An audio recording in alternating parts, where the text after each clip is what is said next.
We're live here on Facebook for our very first guest interview on the Heart of Horsemanship show and later to be podcast once we get this all finished up. And guys, I cannot be more excited to welcome our very first guest onto the show. He absolutely lives out the mission of what we're trying to do through the Heart of Horsemanship, which is horsemanship is not just a way to train a horse, but it's everything we do with our horses and in our lives. And this man right here lives this out every single day.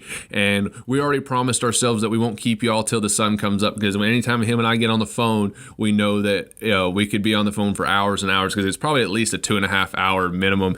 But nonetheless, guys, this man right here is known for his classical principles for modern riders. He takes riders all across the globe, from Portugal to Spain. He goes to New Zealand every single year and is constantly getting requests all across the globe as an international clinician. Most of his roots today are in the dressage realm, but he has an immense background in foundation colt starting, having started over 2,000 colts himself. And I don't want to take all the time here, guys. I'm very excited to introduce you to Patrick King. And so we're going to go ahead and get started. And Patrick, welcome to the show. I'm so glad that you could join us. Oh gosh, yeah, and thanks for a low pressure, low key introduction like that. Good gracious. No, it's super awesome to be on here, Colton, and I'm honored that you invited me to be the first guest on here. That's super awesome. I love what you're doing. I am actually today. I'm in Pennsylvania. I'm with my daughter over the next few days, so the timing of this was perfect. Otherwise I'd just be running errands or in the gym or that sort of thing. So it's super awesome to get the chance to visit with you here on your podcast. And just like you said, we don't get the chance to hang out or to visit as often, I think, as either one of us would like. So this is a great way to do that and get to share it with the world.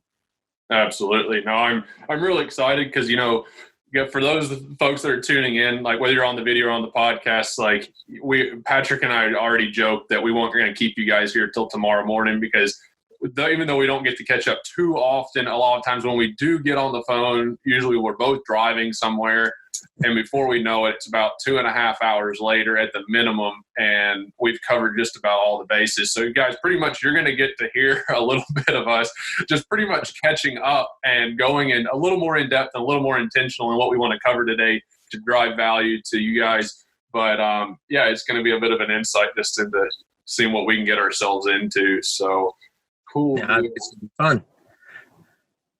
Yeah, absolutely. So one of the things that I've definitely, we're going to go ahead and start this off with a bit of a selfish side of this. One thing that I've always been curious of that you and I haven't really ever covered too often is the journey and like how you got started and how you got to where you are today. That's something that we just haven't really covered too much. And I know, when I looked up, you grew up in Apollo, Pennsylvania? I did. Yeah. Probably the one town in the nation that you can spell it forwards and backwards, and it's still Apollo, PA.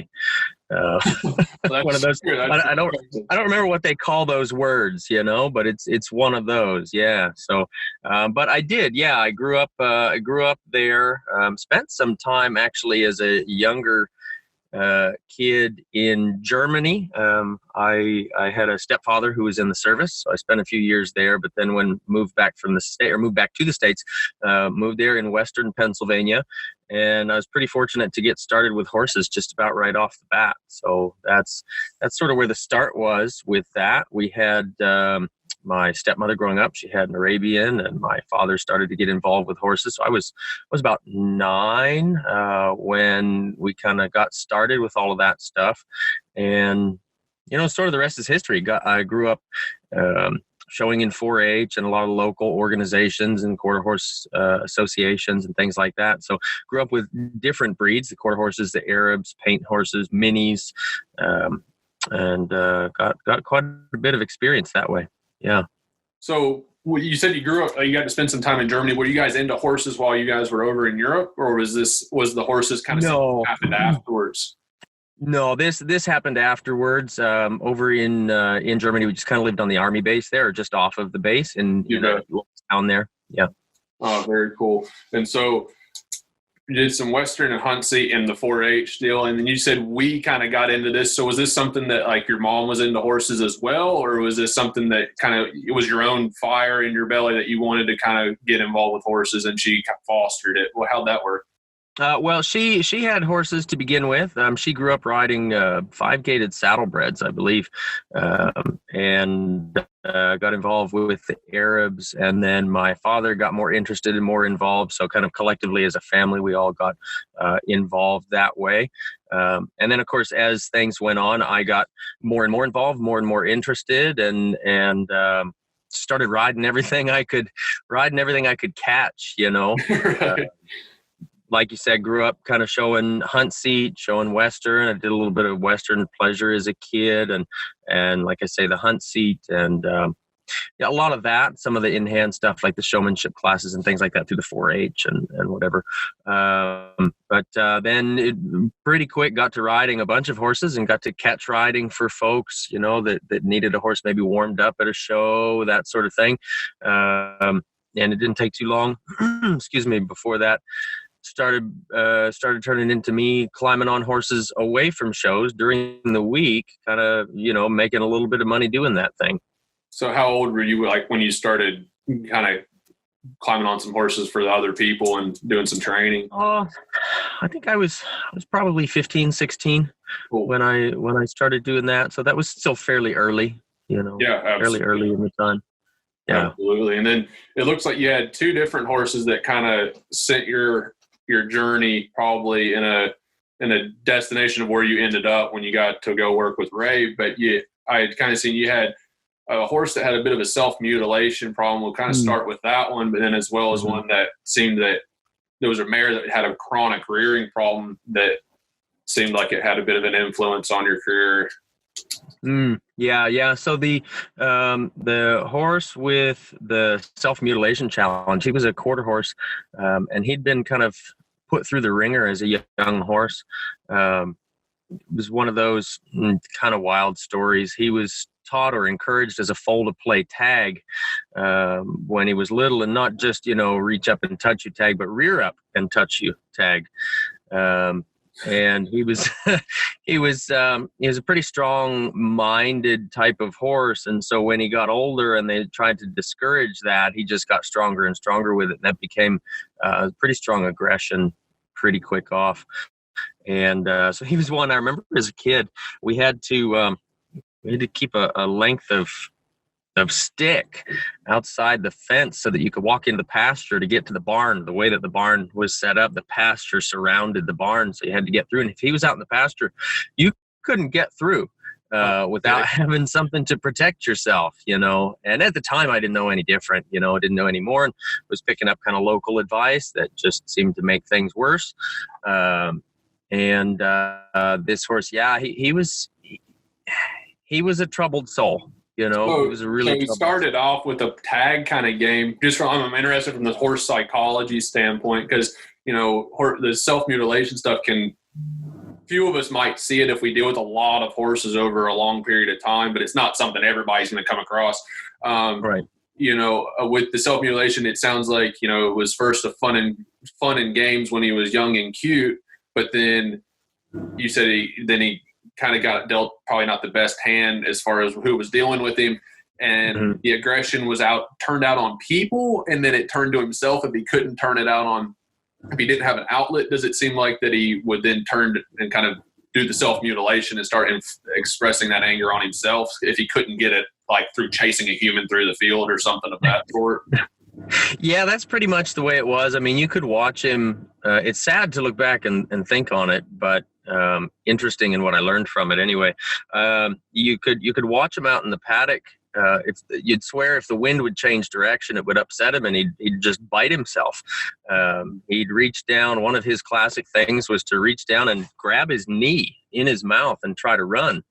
And of course, he'd get frustrated because he couldn't run with his knee in his mouth. So he'd reach down and bite his chest, or he'd reach around and he'd bite his flanks and just really, really beat himself up, you know. And it was wild. It was strange to see. And I've seen a few horses that have done it since, but none the way that this horse did.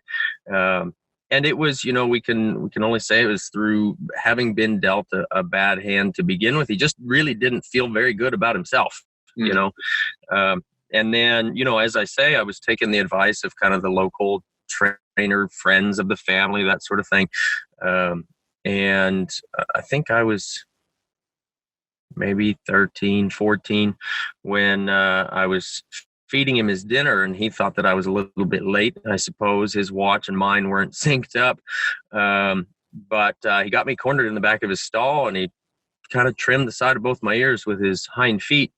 And that's when I realized, I needed to do something a little bit different, because he was just too damn dangerous to be following the advice that everybody else was giving, because it was just making things worse, Right. And that got me started. That horse got me started on this quest to read every book that had been published and watch every video that had been published, stacks and stacks of the old VHS tapes,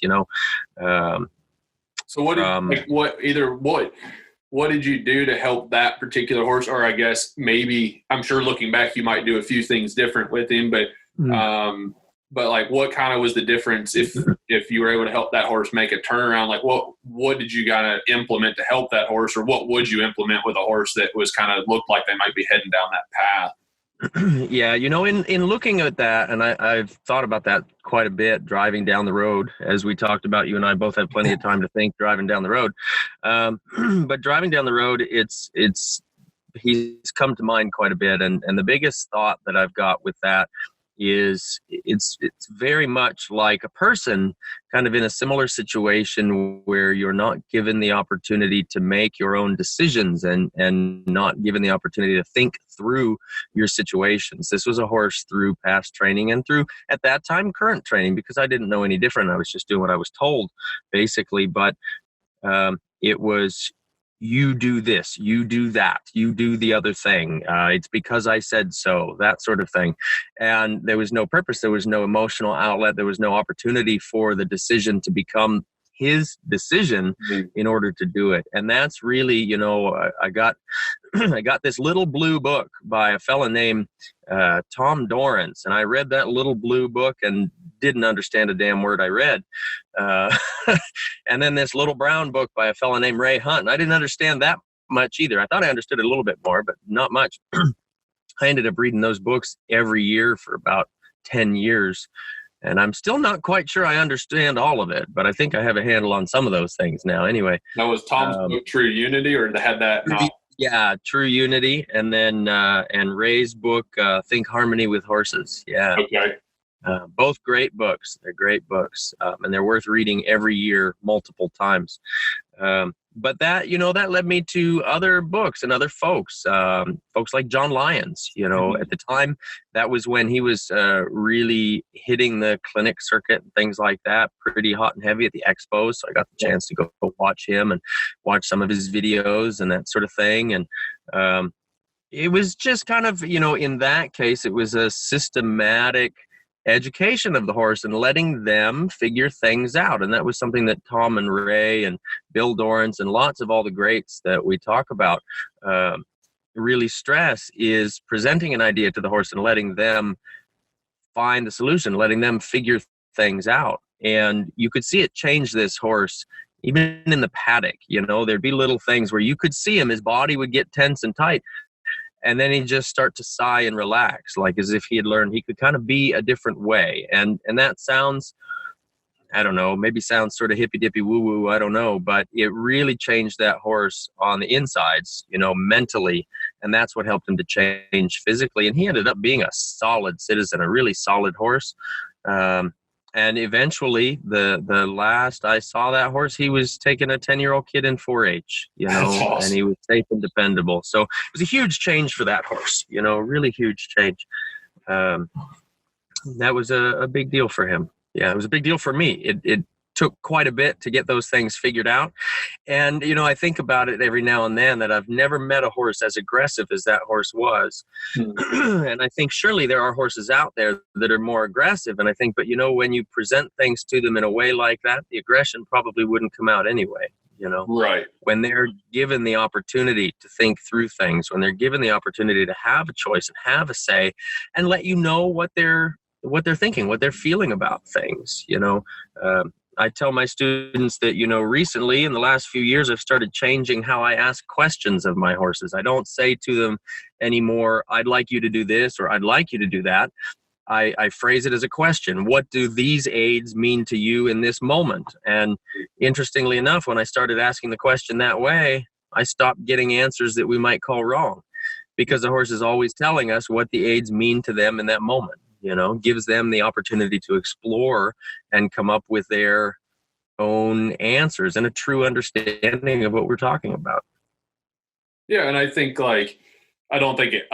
coming from someone who plays around with a lot of those, that kind of meant that mindset with horses. Like, I've got a jumping horse in right now that just showed up. We're kind of helping restart because he's a runoff per se, and I basically told the owner, I was like, with that particular kind of horse, like, we actually need to let him know that he can run away, so that he feels like if something does spook him, he can do that. But we got to teach him that he doesn't have to do that when something like that happens, versus beforehand, the people that had before weren't trying to stop him. They were trying to do that kind of mindset, but we kind of have to go back to like a round pen type setting on the ground and letting the horse experience pressure and go through the motions of running away, and then realizing, hey, it's okay.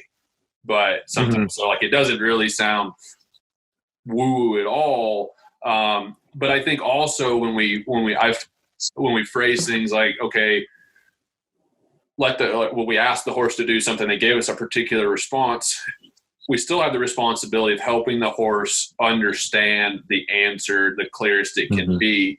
So what is your mindset, or like, how do you think about working with a horse when we ask them a question, they give us a response that isn't quite what we were looking for? It's what it means to that horse in that moment, but then we need to then clarify and help hone in that answer. Like, we don't want to, at least personally, I don't want my horse to be confused for weeks and months on something. I would like to, be able to narrow that down and make it fairly black and white for them as far as what is being asked and how we can prepare them. So if a horse is going to give you a response that gives you an answer to a question that you've proposed to them, and you're like, close but not quite, or maybe absolutely not what you're looking for, how do you adjust the questions you ask to help that horse start to understand where you're trying to head with the questions? And that's a good way to ask that. I think about paring things down to the absolute basics. If they understand how to kind of move a foot here or there, they understand the basic responses to pressure that we'd like them to have, because a horse by nature moves into pressure, right? And it's our job to kind of teach them to yield a little bit to that. You'll see horses run through fences. You'll see horses resist and push, and that's sort of thing. That's kind of their nature to seek the freedom, right, as a prey species. And it's our job to teach them how to yield to that, how to move off of pressure rather than kind of pushing and rushing and that sort of thing. But once a horse understands the very basics, I kind of think of it from a little bit of a lazy perspective. I like to tell people I'm the laziest princess they'll ever meet, because I'm just going to wait, and they might give 75 different answers, and I'm just going to kind of wait until they at least shape up for the correct answer. And so there's certain things, depending on what we want to do with a horse.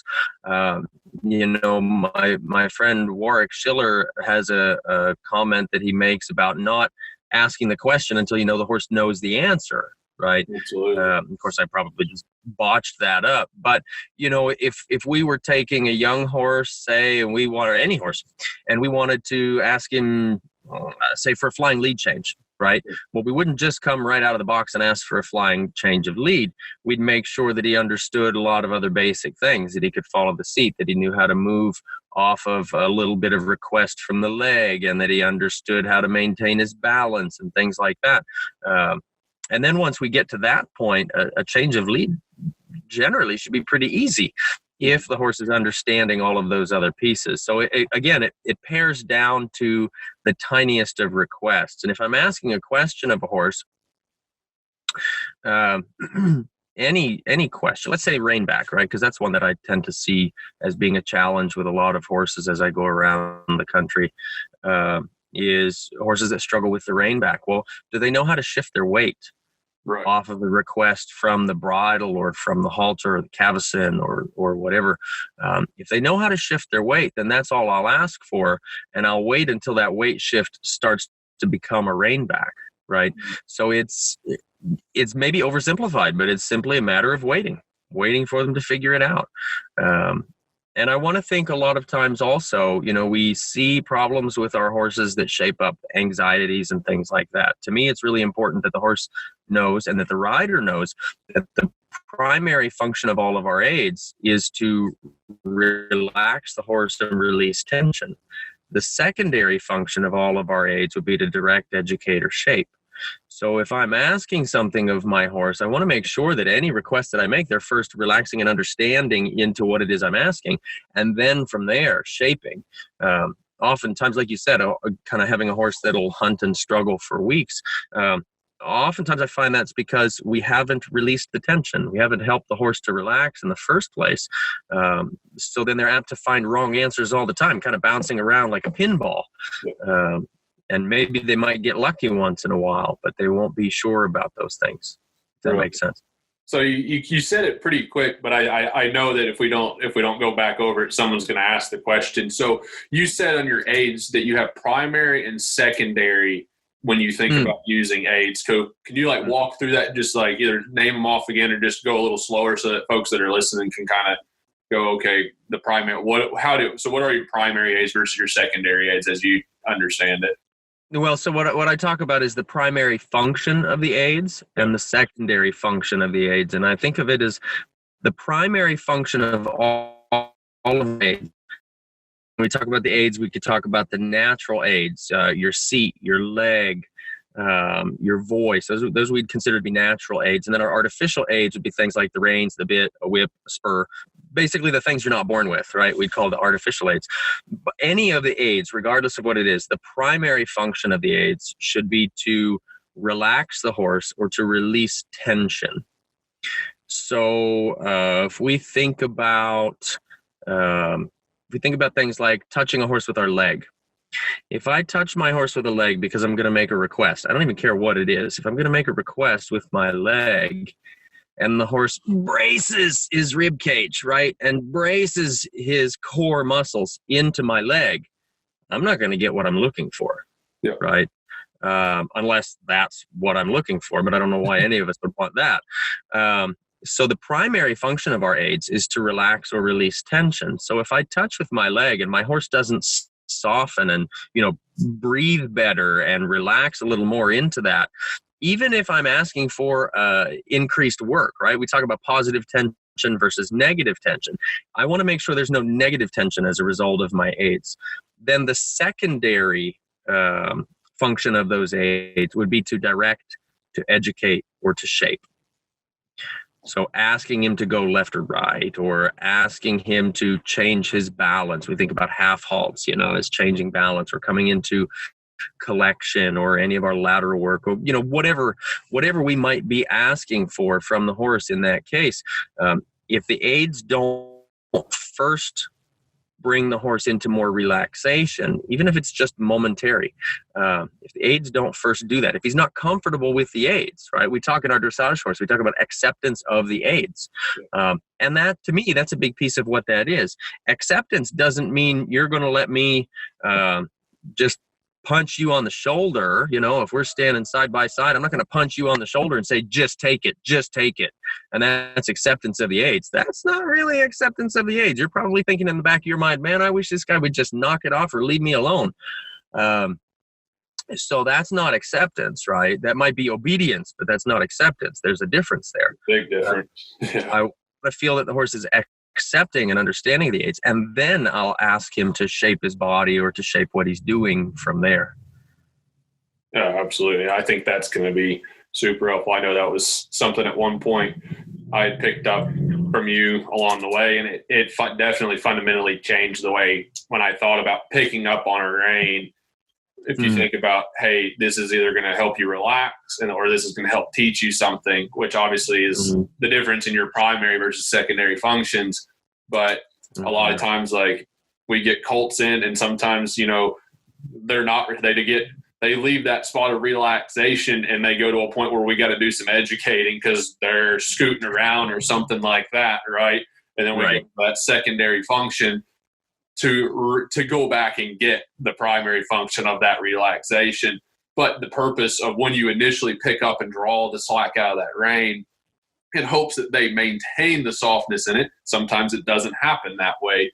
And that's just kind of the education curve. But I know that it definitely fundamentally changed, and you can tell the rides when you're thinking about that. At least I can. If you get on there and you're just like, we got to get this done, and we got, we got other things to do. I got to pick the kids up and go do this and go do that. And you're not sitting there drawing that rein and going, hey, buddy, this is to help you out. Like, I'm going to help you get a little more relaxed here. Like, the reason you're not engaged from behind is because you're carrying too much tension in the pole, or like whatever the case may be. And I think maybe it's just that manifestation, or maybe the intent behind how you do it that the horse can pick up on, since they're so perceptive. So yeah, absolutely. And I guess that takes us to mindfulness as a rider, right? What are we looking for? What are we getting? What are we actually seeing? That's a big deal, so like you're talking about picking up that rein, we pick up that rein, and what's the response from the horse, right? Do we get a red light that says, no, don't do that? Do we get a yellow light that says, hey, wait on that a moment? Or do we get a green light that says, yeah, I understood that, let's go with that? That's a really good way to put it, because I think, we all see stoplights, and it really can be that straightforward.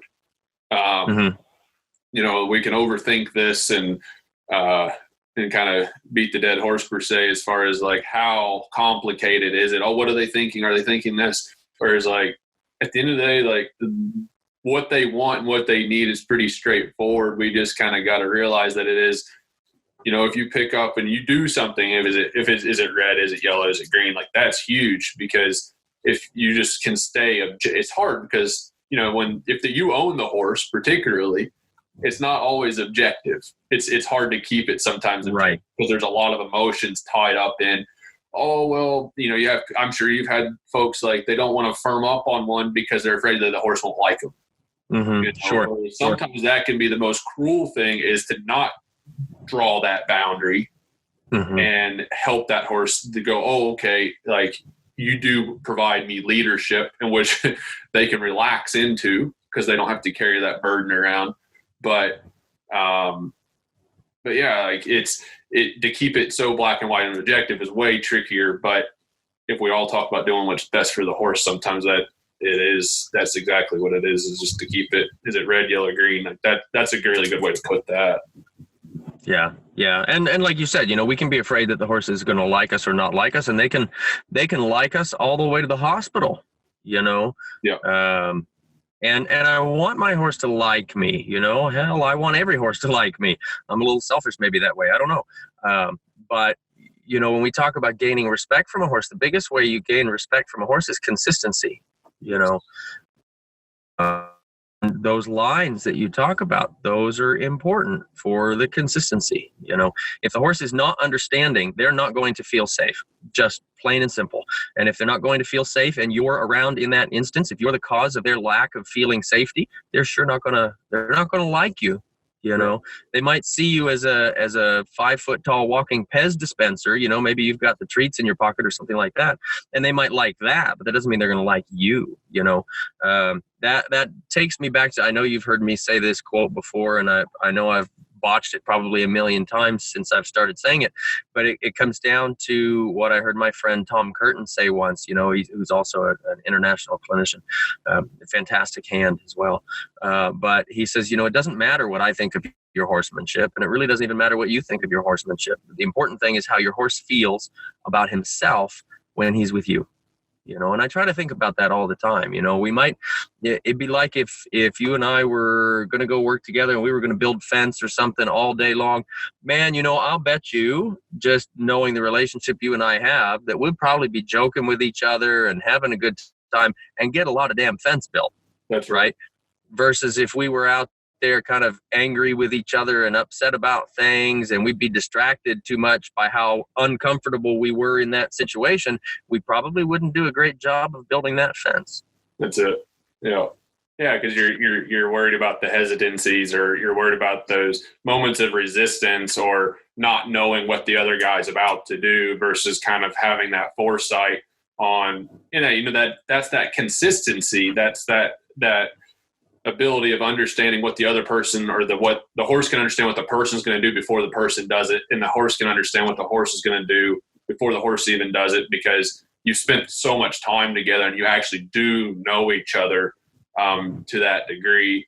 And I think that goes into something you're really, really big on, and that's giving horses, whether they're young horses or any horse, a job, and giving them purpose to, quote unquote, the performance of what they're doing. And the Garocha is something that you've dove into, and you've even done it as early as the first ride. Is that true? Yeah, absolutely. Pretty much any young horse I climb on now, that first ride, I'm sort of sizing them up and feeling, hey, could I pick up that Garocha within this first ride? Because I found that even that early, now I'm of course not recommending that everybody in their backyard goes and picks up a Garocha the first ride on a young horse. I hope the world understands. I'm not saying go do that. That comes with experience and understanding that you are capable of doing that in that moment with that particular horse. But, I find that having a little job like that, a little task of something as simple as the Garocha, which can be used to a high level, right? But in this case, we're talking about at a basic level. You're out there on the first ride on a young horse, and you're in the middle of the arena, and you're saying, hey, move your hindquarters this way, move your shoulders this way. And a lot of times in a big open arena, the horse is kind of thinking, well, what for, right?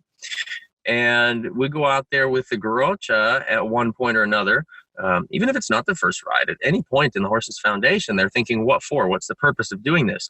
And you get out there with that Garocha and they say, oh, I need to move my hindquarters because, I've got to step underneath this pole. I need to move to this other side. It gives them something else to think about.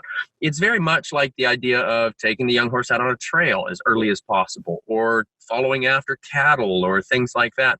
It's not so much the tool itself, it's the focus and the job that it affords the horse to help them to relax and to better understand what we're asking of them. Turn left, turn right doesn't mean much in the big open arena where there's no purpose to it, if that makes sense. Yeah. But you get out on a trail and you turn left, turn right around a tree or a rock or a cliff or a creek or something like that. That's a lot more meaningful to them.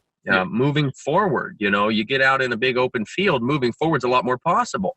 You get behind a cow, moving forward is a lot more interesting, right? So, the little jobs, little tasks like that. And you find pretty quick then you can start riding as if you have that purpose. You can ride with a Garocha without even having a Garocha in your hand. You can work cattle without having cattle there in front of you. If you can use your imagination well enough. That was something Ray Hunt used to talk about with us all the time, is, you could be in the middle of the arena working a gate, right? No gate in sight, but you could be working a gate if you're really mindful and thinking about how that horse needs to move in order to get that task done, right? So if we have that focus, that helps the horse to have that focus. Yeah, that's something huge. I ride a lot of hunters and jumpers a lot of times, and I tell people, like, if I had a perfect world, I just have an empty arena, but I still tell them I chase imaginary cows and jump imaginary jumps all day long, because it's just the focus and the application. And then when the horse actually does get the opportunity, they can make the links to it. And I think like what you just went through is just so strong for a horse of any education level, whether it is that first ride or a trail ride horse, a dressage horse, an eventing horse, like anything that we're in the middle of doing that advancing. But I'm going to dive a little deeper into that. This is something I've been playing with here recently. And it's when we get to the more advanced horses, or a horse that really does know their job, and we balance that with them knowing the job in such a degree they can do it by themselves without the human having to do too much, because they know that job so well, but they're not necessarily taking over. I know you've ridden some very, very high level well-educated horses. So how can you like shed some light on that when a horse does truly know its job to that degree, and how someone could chase that essentially by allowing the horse to actually understand the job and maybe not micromanage them every step, but give that responsibility over to them? Like how do you take that jump from teaching them to then them being responsible for that? Man, that's an easy question with not an easy answer. It's a good thing we've got till tomorrow morning to keep folks on here, right? About 2.5 minutes. Gosh. Well, one of the things that comes to mind for me is cross training. I feel like that's a really big thing for our horses.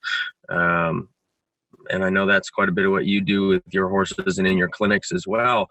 I think about things like the working equitation, right? So many of our dressage horses are loving the working equitation because of the idea of also the obstacles being involved with that. As they've got their dressage portion, they have the obstacle portion. It helps the horse, again, just like we talked about with the Garocha and that sort of thing. It helps the horse to feel more of a purpose with what they're doing. And when we're talking about the higher level work, I don't know if I'd say that feels a little different maybe than what we're talking about here, but when we're talking about higher level work, we're talking about changing balance and changing postures and positions and enhancing movements and things like that.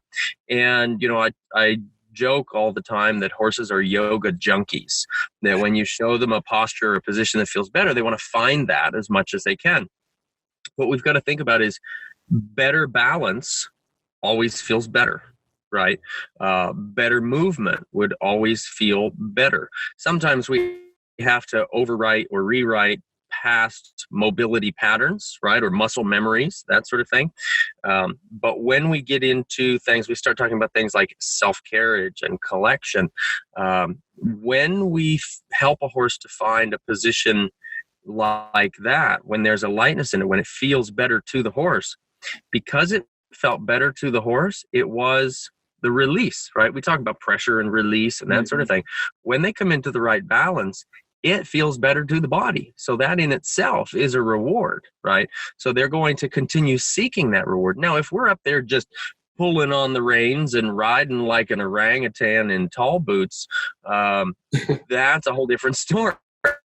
Then they never really find what feels like a right answer because they've always got the monkey up there pulling on the reins. But if we can help the horse to actually seek and find this balance and this lightness that we're talking about, then they hunt it up just as much as you or I would, because it just feels better to their body and they can move better with the rider on top of them when they're finding those postures and positions. I hope that makes sense.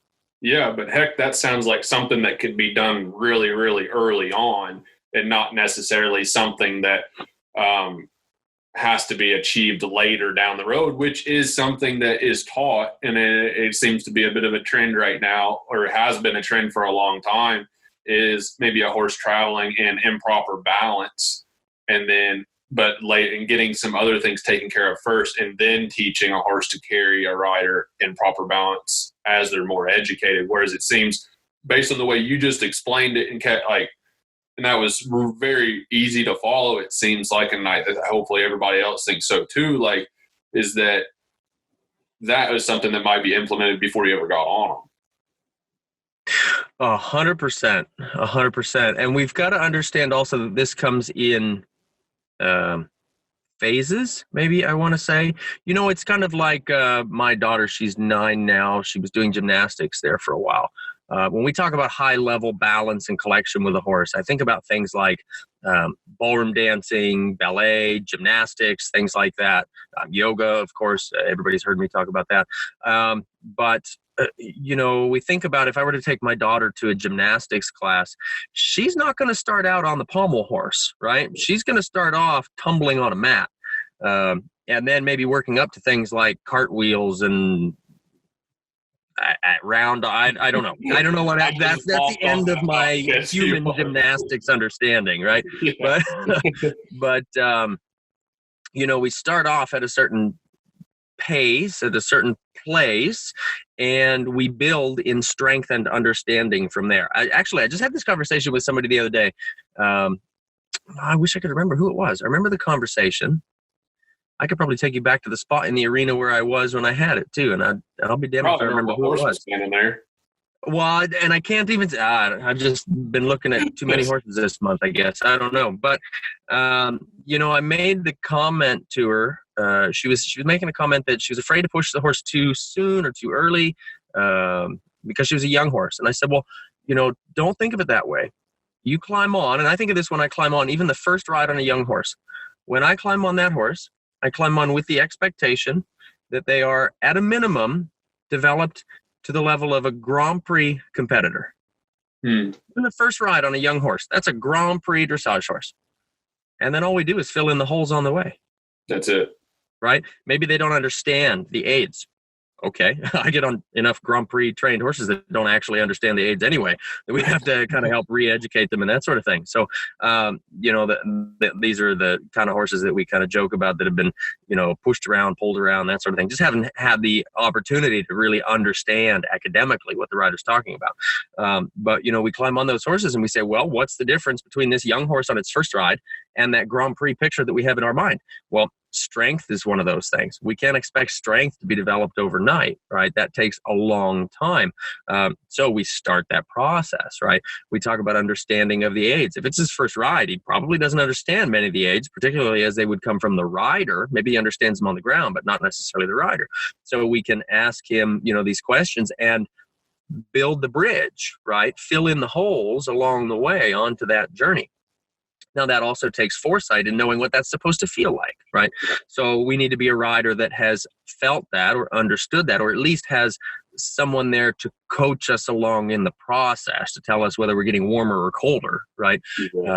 In that sense. But as you said, this is definitely something that we can start initiating from the ground. I'm a huge proponent of, as you know, the in-hand work, really help a horse to find balance and develop strength from the ground before we even climb on their back.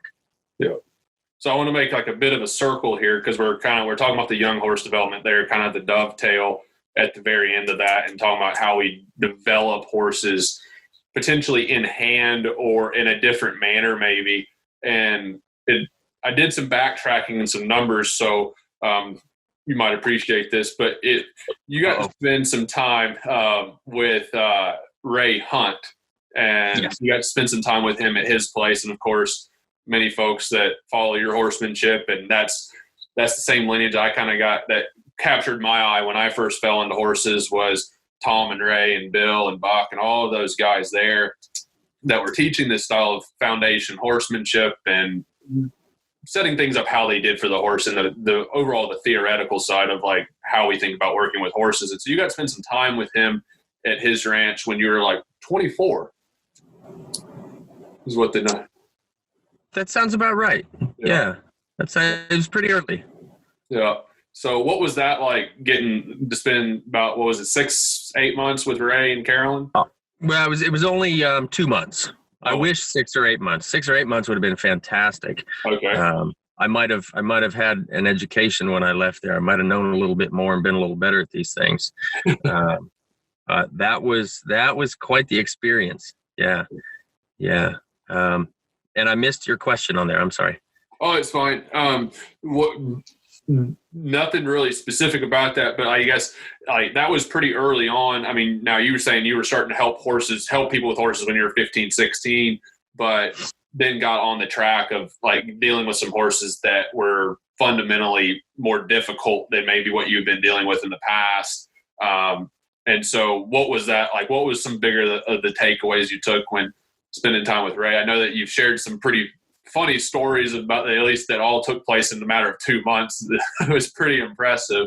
But what was kind of like that time like there with Ray?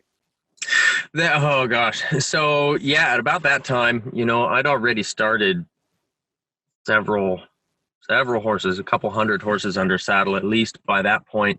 So I felt like I had an idea, I thought I knew what I was doing, or at least to an extent. I was feeling pretty good about it. Man, when I got there, was that first day I realized I didn't know how to pet a horse. You know, you hear people talk about that, but I remember walking the paddocks with Ray's wife, Carolyn, and a young 2-year-old came out and was kind of curious, and I reached up to pet her, and it spooked her, you know, a little bit. And, you know, there's 2 schools of thought there. You know, one is, well, I need to work on desensitizing that horse so she doesn't take it so personally when I reach up to pet her, you know. And Carolyn kind of got after me right away. She said, you didn't present yourself in a way that fit that horse. That's not exactly how she said it, but that's the gist of it. Right. And she was right. You know, it was in that moment that my eyes opened immediately to, you know, I thought I knew what I was doing, and I thought I could get a horse okay. And I could get a horse okay. I could get a horse accepting in that way.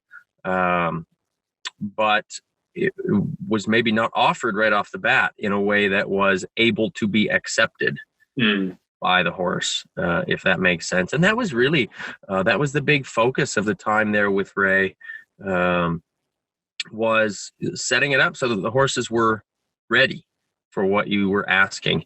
And for a lot of those horses, it was a lot more than what we might have thought, you know, right off the bat. I mean, most of those horses were, you know, walk, trot, canter, the first ride, and then somebody to open up the gate and we'd spill out into the countryside, you know. And but, you know, Ray used to have this saying that, you know, day 1, they cost you money. Day 2, they hold their own. And day 3, they're on the payroll. And by day 3, with most of those horses, we were ponying other horses off of them. We were, you know, going out and following the cattle. We were doing things like that. And they weren't rushed. You know, that's the thing that is super interesting, is a lot of people, when they hear that, they think, oh, you're pushing them really hard. You're straining them. You're overdoing it. You're doing too much. And that's not the case at all. These horses were ready. They were willing. They were accepting. They were wanting. They were curious about all these things that we were asking of them. And that was a big difference. You know, it wasn't let's get this job done and we have this thing to do. Although there were things we had to do, it was the way that it was presented to the horses in, hey, here's a question. Here's an opportunity. Let's go look this opportunity up. Right. Maybe, you know, would be a way to say it. And man, their curiosity just carried them through to it.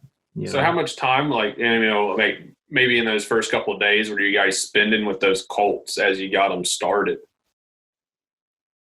I would say, well, gosh, we were working, I would say at any one point, we were working between each of us. There was 5 of us there. We were working between around 5 or 6 horses a day. So, you know, we'd have 2 or 3 horses rode in the morning before lunch, and then 2 or 3 horses rode again after lunch. So, you know, an hour and a half, you know, something like that. Kind of average ride times. I would call it average ride times at that point. Right. Yeah. Yeah, because a lot of times it does seem like when people that may not be familiar with that mindset and getting those horses going, you know, it's not like they're in a frame and they're going around, like, you know, it's relatively rudimentary, but the amount of stuff that you can get done with one with so little, because they are willing and they understand what they do, they understand what they do know and what they've been taught, that, you know, sometimes it's not that you're sneaking a ride on them by any means, but you're still able, the horses are pretty much, I don't know how else to put it, other than like the fact that how willing they are, because they don't know a whole lot and they're just like, okay, you're on my back and now I've got this other horse next to me, and some guy opens the gate to the back 50. And then I do remember you telling a story about like the second ride, you and another fella had jumped up something. I don't know whether it was a cattle or something, and you guys took off on the second ride trying to rope some wild animal, or I can't remember. I'll let you fill in the blanks there.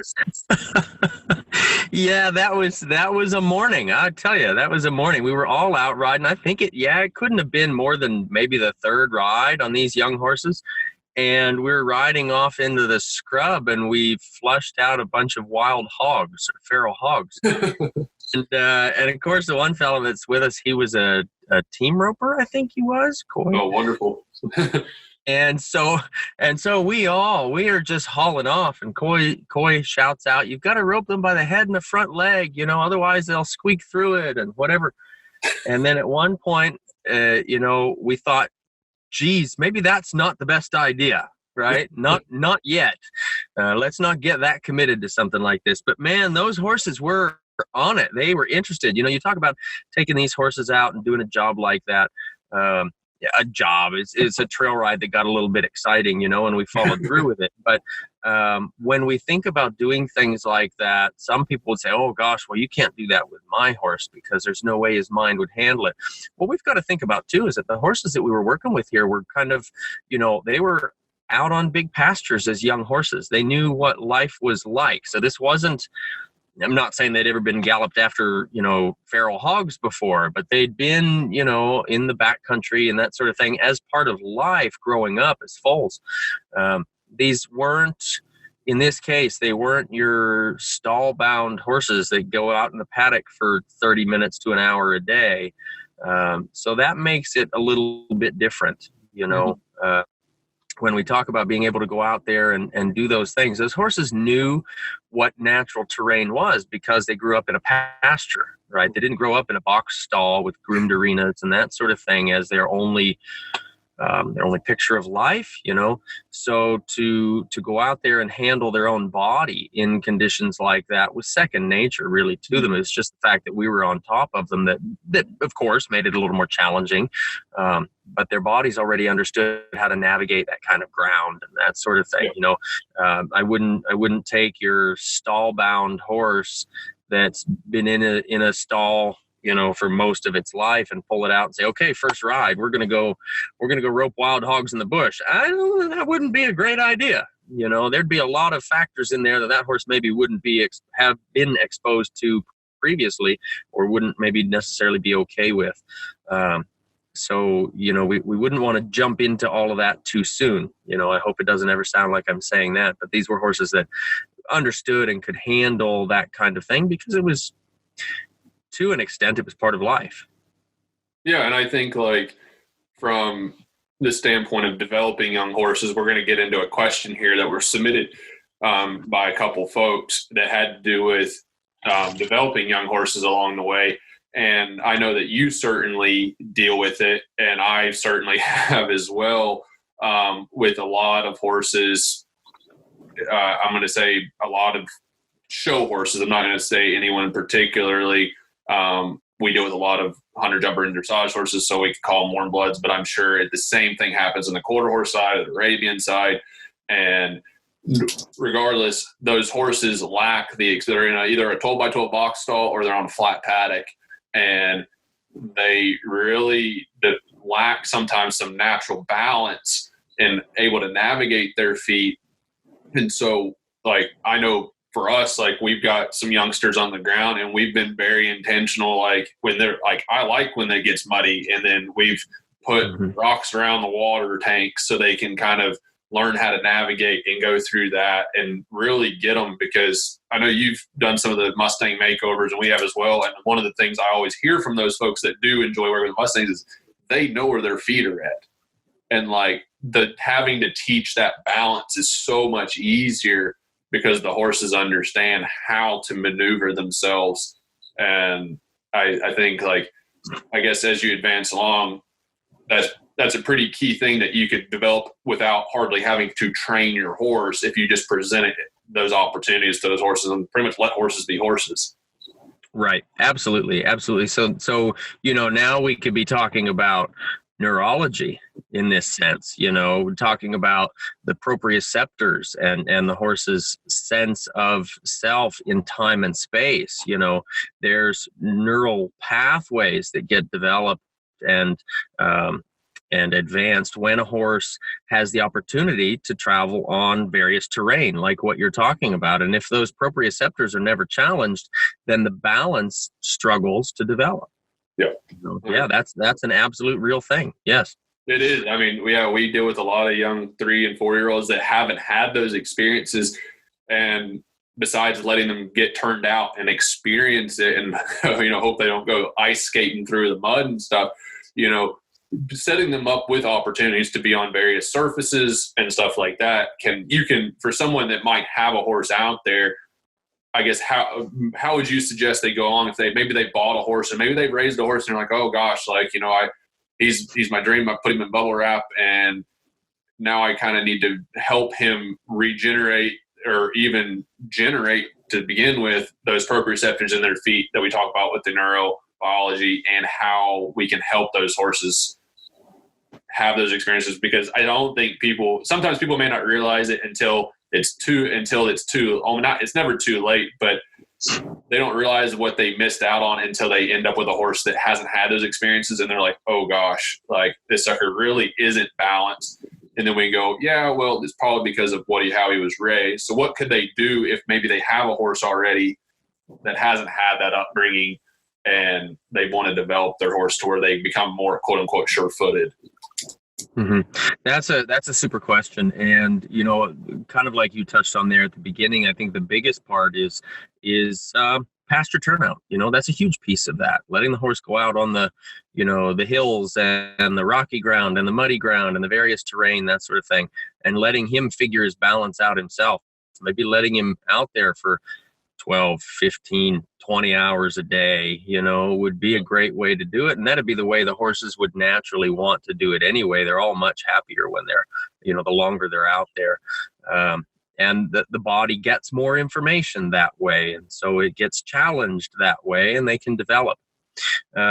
If that's not an option, and I understand there's plenty of situations where that's not an option for various reasons. Not paddock space, not, whatever. Lots of reasons why that's not necessarily a viable option. Lots of, I would think of lots of obstacles, would be great. Ground poles, getting your horse to move in ways that are non-habitual, that will challenge the proprioceptors and help them to develop in that way. Wendy Murdoch has the Surefoot pads that she has developed. Those are fantastic tools to help a horse find and reset balance challenges and neural challenges that they've got going on. I don't understand enough about them to tell you exactly how it works, but I know they're a great thing. And I'm often directing folks to the work done by Jack Ballou. She's got a lot of great content out there. She does articles and books and things like that. She teaches clinics as well. She's from California. She does a great job of educating people on different postures to put their horse in and different obstacles and setting terrain up so that you can challenge and develop the horse in their balance and in their body awareness that way. That's super helpful because what I think about all the time, and I tell this to my students, is you are your horse's fitness coach as much as you are your horse's life coach, right? You have to help him learn how to make better choices, and you have to you have to help teach him to do that, and you have to help teach him how to use his body better, right? And this is where, again, I go into the route of our in-hand work, specific postures and unlocking the body, certain movements, things like that, as being super helpful. But nothing beats Mother Nature, so the more we can get those horses turned out, the more we can get them working on natural terrain. And maybe that might be, say you've got a young horse, maybe that might be taking your horse out for a walk on the trail. If they're not under saddle yet, take them for a walk out on the trail, pony them along with another horse, things like that. Getting them exposure to that is priceless, absolutely priceless. Yeah, absolutely. Absolutely. So kind of moving along a little bit, but we've talked about the vaquero side of starting young horses, raising young horses outside, trying to help them with being truly strong, whether that's mentally and physically, because I'm sure if we dove into the mental benefits of a horse having to go through the hot, the cold, the wind, and all that stuff, we could definitely spend another hour just probably talking about that side of it. But you've also, every year, you've been going to Portugal, you're adding Spain to the mix this year. We're in 2020, and you've had the opportunity to see how they develop the young horses over there. So can you kind of shed some light on what the differences are, I guess, mainly between what people might find here in the U.S. or wherever they are, and what you've picked up from those experiences being overseas? Well, the biggest thing that I've seen over there that I can talk about, I guess, that I've got the experience with seeing anyway, is that their young horses, they grow up out in the pastures. They're with their mamas for a while, and then they spend, usually the first few years out on the pasture, not even really being touched much.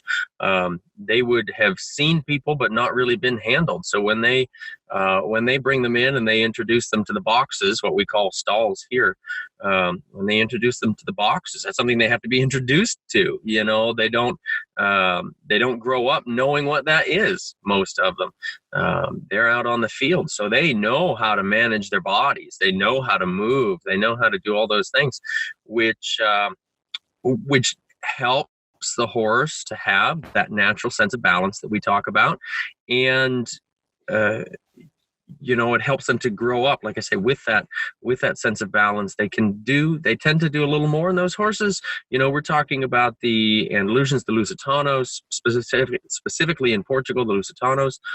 I've got a little bit more experience with those horses. I joke they come out of the womb doing canter pirouettes. Those horses very naturally collect. They're bred for generations to be bullfighting horses and that sort of thing. So these are horses that can come up underneath themselves and can really work, and they have this exuberance about them.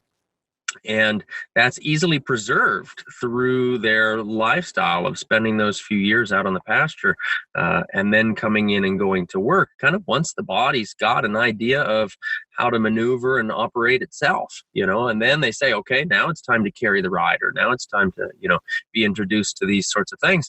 And they're working with bodies that know how to move properly already at that point, basically.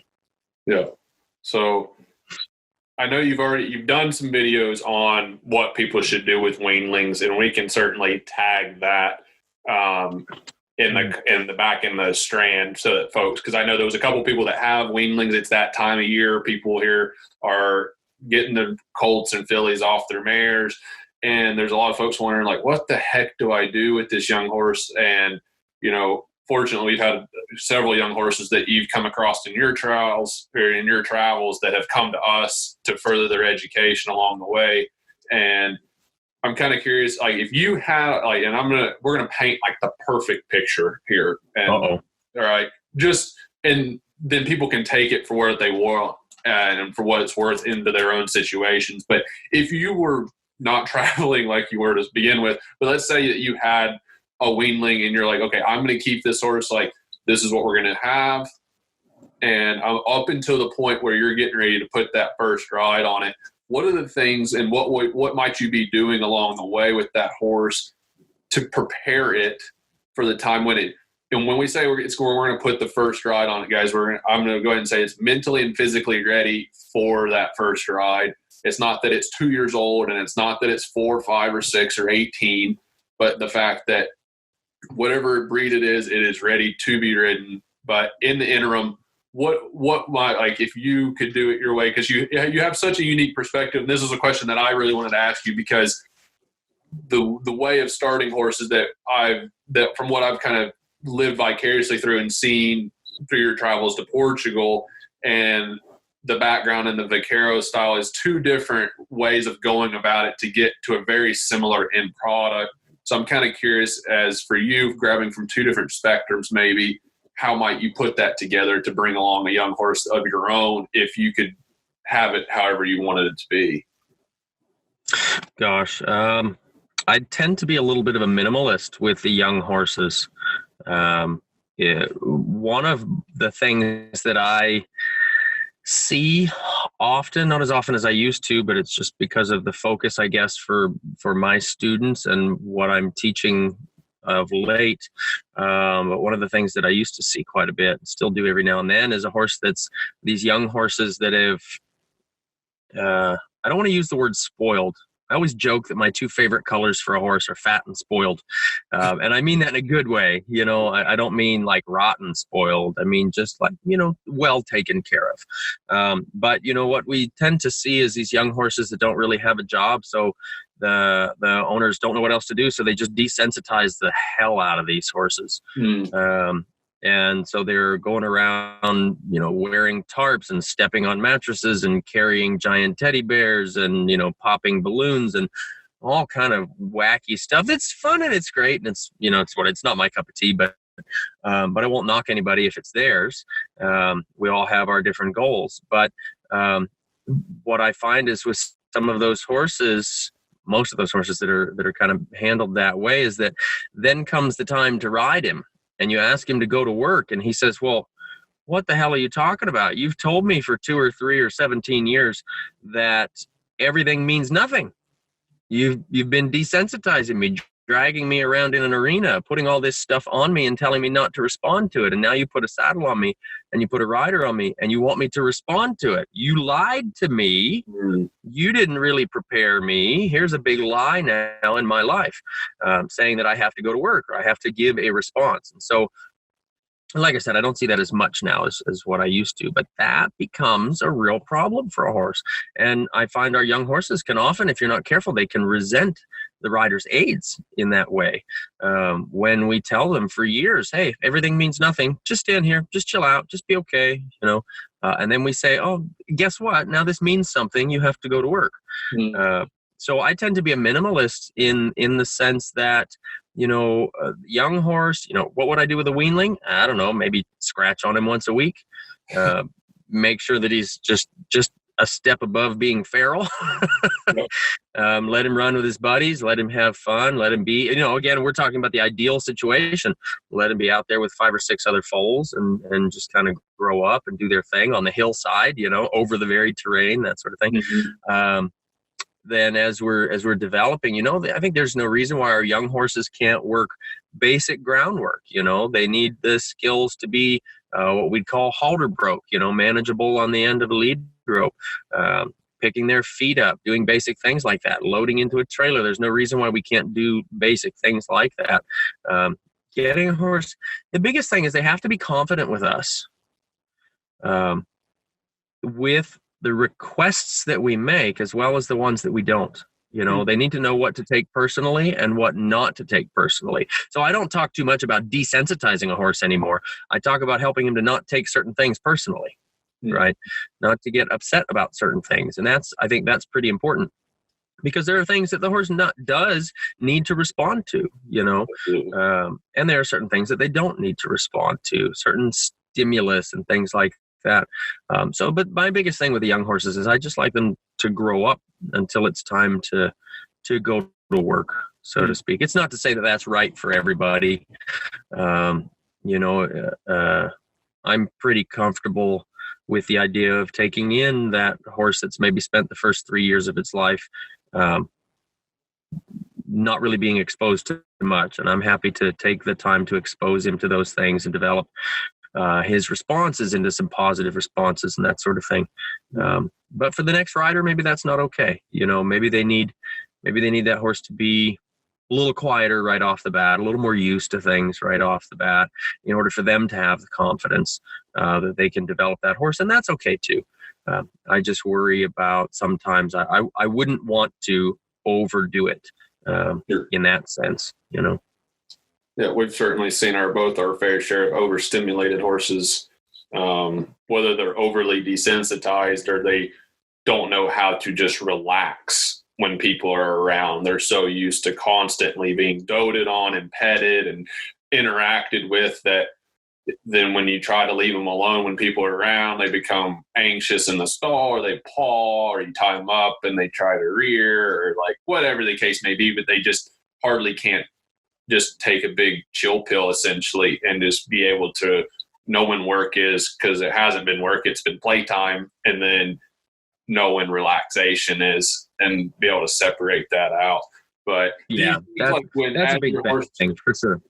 Do you think when your horse gets more developed that you'd go to more in hand work before riding? because I know like you've got your class, you've got your in-hand course that you've been teaching with folks and helping people develop their horses in hand. And I know that's something over in Europe and like maybe down in Portugal that they do more in hand work early on before the rider is involved? Or do you think you still might put some rides on a horse and then integrate the in-hand work along the way? Like what do you think your school of thought there would be? Yeah, I tend to delineate groundwork and in-hand work. I tend to split those up a little bit. And I think about it as, our basic in-hand work gets the horse safe and manageable to begin with, but it also allows them to get their mind in the game, right? And then the in-hand work takes it a step farther and helps them to get their body into the game. Mm-hmm. So our groundwork being like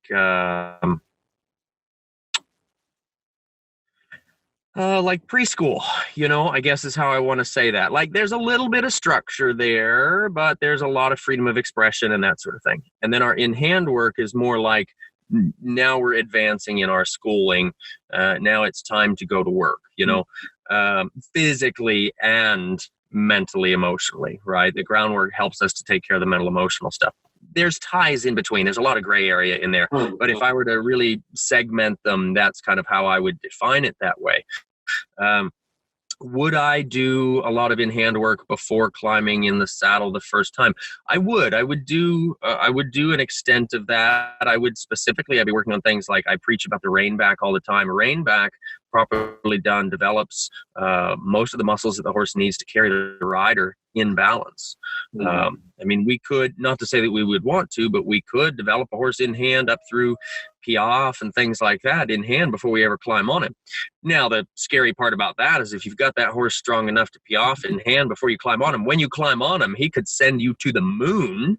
Because we'd have developed quite a bit of strength in that case. And that's maybe more than what would be necessary for most folks. But I would do enough, I would say, and it would be, of course, dependent on the horse and his natural characteristics, but I would want to do enough with that horse that before I climbed on him, he understood how to shift his balance. He understood how I can help him to influence his frame and his carriage. And he'd be developing in the kind of muscles that we need for him to carry the rider. So we've got top line developing. We've got, the haunches and the core muscles developing in a way that the horse can carry the rider without overexerting himself. I think about it like if you and I had never really picked up anything of any substantial weight, and we decided one day we're going to go work for a feed store and we're going to sling sacks of feed all day long, 50-pound sacks. We're probably not going to start day one saying, okay, let's go sling, 250-pound sacks of feed in a day, because we just break our bodies down, right? We would go to the gym. We would start picking up, we might have to start with a 10-pound dumbbell and start from there and build up over time so that we're not just beating the heck out of our bodies. And the same is true with our horses. If we just climb on these horses that haven't had a rider on them and haven't had much education that way, and we just ride them into the ground, we're just going to be wearing out their joints. We're not going to be developing them necessarily in the way that we want to really help them be strong and develop mentally and physically in a way that's suitable for them to carry us into a long career. Absolutely. And you kind of go more into that in your online course that you did with Callie.